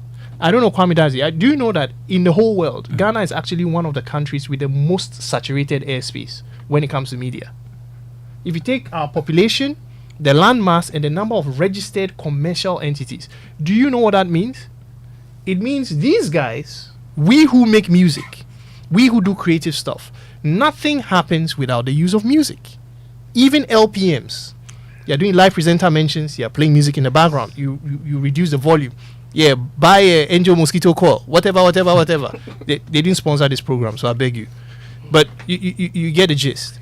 Basically, what I'm trying to say is, creatives stand a chance to make a lot of money in our part of the world, but because of a lack of systems, it is not so. So when people are barely making money, you are coming to tax them on 1%. 1% sounds like a little number, but it's not small. Because that 1%, if I do the gig, Kwampa does the gig, they send it via Momo. They're taking e-levy. They're taking all these hidden charges plus another 1%. I think it's been unfair. Yeah. So, in the same vein that I think these levies and taxes are crucial to national development, to building industry, we need a certain level of accountability, and especially from industry to hold government and regulatory bodies Okay. accountable. You understand? That's all I have to say. All right. Kwame, Uncle Ken. look, these bands are to be worshipped. Yes. Because personally, I think when it comes to live performances, performing with a band gives you the experience that you would never get from doing a playback performance where somebody just goes to mime. Because, for instance, when you have a hook in a song, right, that people love, and you have a live band performing, the live band can extend the hook and make the audience a part of the performance. Okay. For them to derive a lot more enjoyment from the song than if you were doing a strictly playback, where once that is gone, it's gone. You can't come back to it. So now DJs can bring it back. Bring it back. It doesn't sound right. I mean, the live band performance gives you a thrilling experience at the function, and I don't think we should take them for granted at all. The musicians who play instruments, to me, I would pay double the amount to go and watch musicians who play instruments than to go and watch a single artist who is doing miming, who's miming somewhere. I won't even bother to go and watch a single artist miming. I want to watch instrumentalists. I want to watch a drummer do his brushwork in such a manner that, I'm sitting in the audience and I'm enjoying him, extolling his virtues. A trumpeter, a trombonist, a guitarist, a bassist. That is what I grew up to know as music. Give the drummer some. He didn't mention the drummer. He did. I did. Yeah, I started off with a drummer, Paul.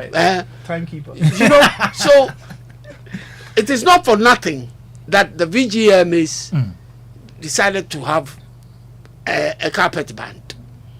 Don't they? Yeah, they have. For how many years have they had a carpet band? Almost every year. Every year they have. Then you ask yourself why. And so when that question that what's her name post about them being Sita post about the bands not being rewarded in the VGMAs, I ask myself, so they're a carpet band, they've never rewarded them. You, Kwame, you were part of the VGMAs. Answer me. I used to be part. I said you were. I'm not saying I'm no you longer are. part. Have you ever? Beat Menace used to be part as well. Ask him. Beat Menace. Have you guys ever? I've run. Ever rewarded your carpet band that you use? Oh, Uncle Ken, he's wearing a suit. He has all the answers. No, you see, the thing is, the VGMAs is I'm not in any position to speak on the scheme. However, it's common knowledge that they amplify and reward people who have had immense visibility. It's a popularity-based scheme. So it's very difficult for a band to be awarded. That excuse does not hold with me. I agree it's a popularity-based, scheme in whole. But you can make, for instance, they had the industry awards. Yeah. Yes, but did they not reward instrumentalist of the year? They did. Has what Indigenous Vibe. Indigenous band. Yeah, I think has Frankisi not won traditional band of artist of the year? Yeah, traditional artist of the year, right? That's the category.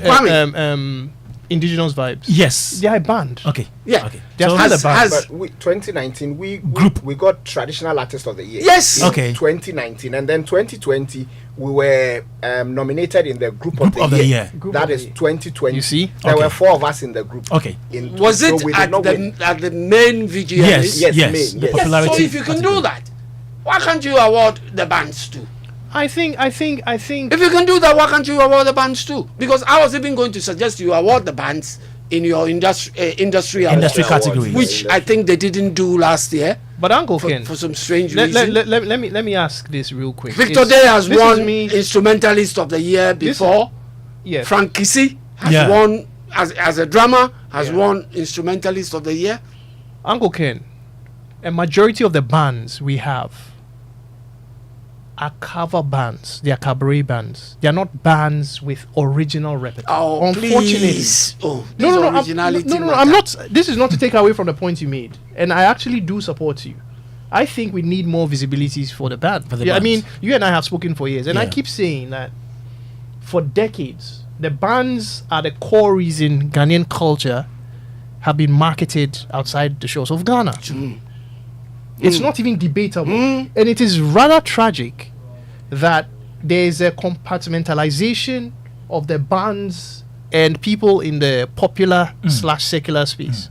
And it's nearly as if it's like oil and water, like the two can't mix. I was telling somebody that in 2015, Aisha Oba performed on the same stage as the Rolling Stones. No media entity covered it in Ghana. People will argue that, yes, you need a PR team that's intentional to plug your stories here and there. But Chris Brown is not paying for PR in Ghana. He's getting it for free. So my point is, I think something's got to give. You understand? What Uncle Ken is saying is perfectly acceptable. And I agree 100% because I feel a lot of people may not engage because they think it's not commercially viable. Emmanuel said something. And I mean, I was sitting in on a lot of these conversations where people will call you and they want you to play Kojo Entry or Amachi Dede, but you're not a cabaret band. In fact, the Santrophy, for instance, the name of the band is Santrophy. Yeah. People say Santrophy band. Santrophy.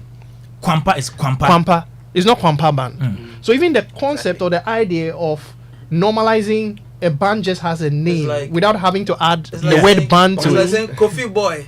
Exactly. It's like saying the Rolling Stones band. Stone Boy artist. Exactly. Or artist Stone Boy. Exactly. Cool and the Gang band. That just shows how detached we are from the culture, even though it was an intrinsic part of the Ghanaian cultural experience and still is. Okay, I'm not cutting you. Ni Aite Hammond is a board member of the VGMA, and he says they have to have a work released in the year under review. What basis are you going to award the band? That is Ni Aite Hammond. It should be a separate category altogether, aside from the without using the popularity maybe based create thing. A different criteria for that. Because they perform to audiences throughout the year. Right. They perform to audiences elsewhere throughout the year. They don't have records, but their performances should be rewarded. That's what I'm saying. Okay. Ima, so you've done a lot of shows in Europe and other countries outside the country, Ghana. What do we look at for in the coming weeks or months? You mean stuff that we should look out for? Yes. Are you going on tours again? Are you releasing an album? Okay. We have our new album that will be released early next year. Okay. Early next year? Yeah, early next year. Okay. And this one, actually, it's a little bit of a hybrid kind of thing. Okay. We have some other musicians joining us in there as well, and the whole musicians from Ghana or other parts of the country, of the world. Ghana and some African countries as well. Okay. Yeah, and then we have a Japan tour coming up. Yeah, 14 gig. Oh wow. Japan tour. Wow. Yeah, and then great. We're gonna do a normal Europe tour also. So we do that. Beautiful. Beautiful. Kwampa, you were supposed to have gone on a tour. Yes. And then COVID came. Yes, that was in 2019. the week the flyer was supposed to be a European tour. Yeah. The week the flyer was released, that was when. So since then you've not gone out. And all that. Since then. 2021. Okay. We had the opportunity. We're called by Ghana Tourism Authority. Oh, okay. Great. And we traveled with them to Dubai. So we did a number of performances there in Dubai, and then there was a business summit. We performed at the cocktail and all that, and then we came back. So that was everything GTA. They took care of everything. And they paid you well. Oh, it wasn't bad at all. No, it wasn't bad at all. Honestly, it wasn't bad at all. So they really did. I want to say thank you to Ghana Tourism Authority on that note, because they did well. It was like, oh, baby, near fro. Yeah. It means that probably you are doing something good. Of course. And so they exactly. They see that. Do you have any songs, any albums coming up? Hopefully. So we released a 6-track EP, and instead of having music videos for each of them, we worked on a movie. So yes. Oh, so nice. I'm putting it on record. Kwampa has a movie coming up next year. What's the length? What's the length of the movie?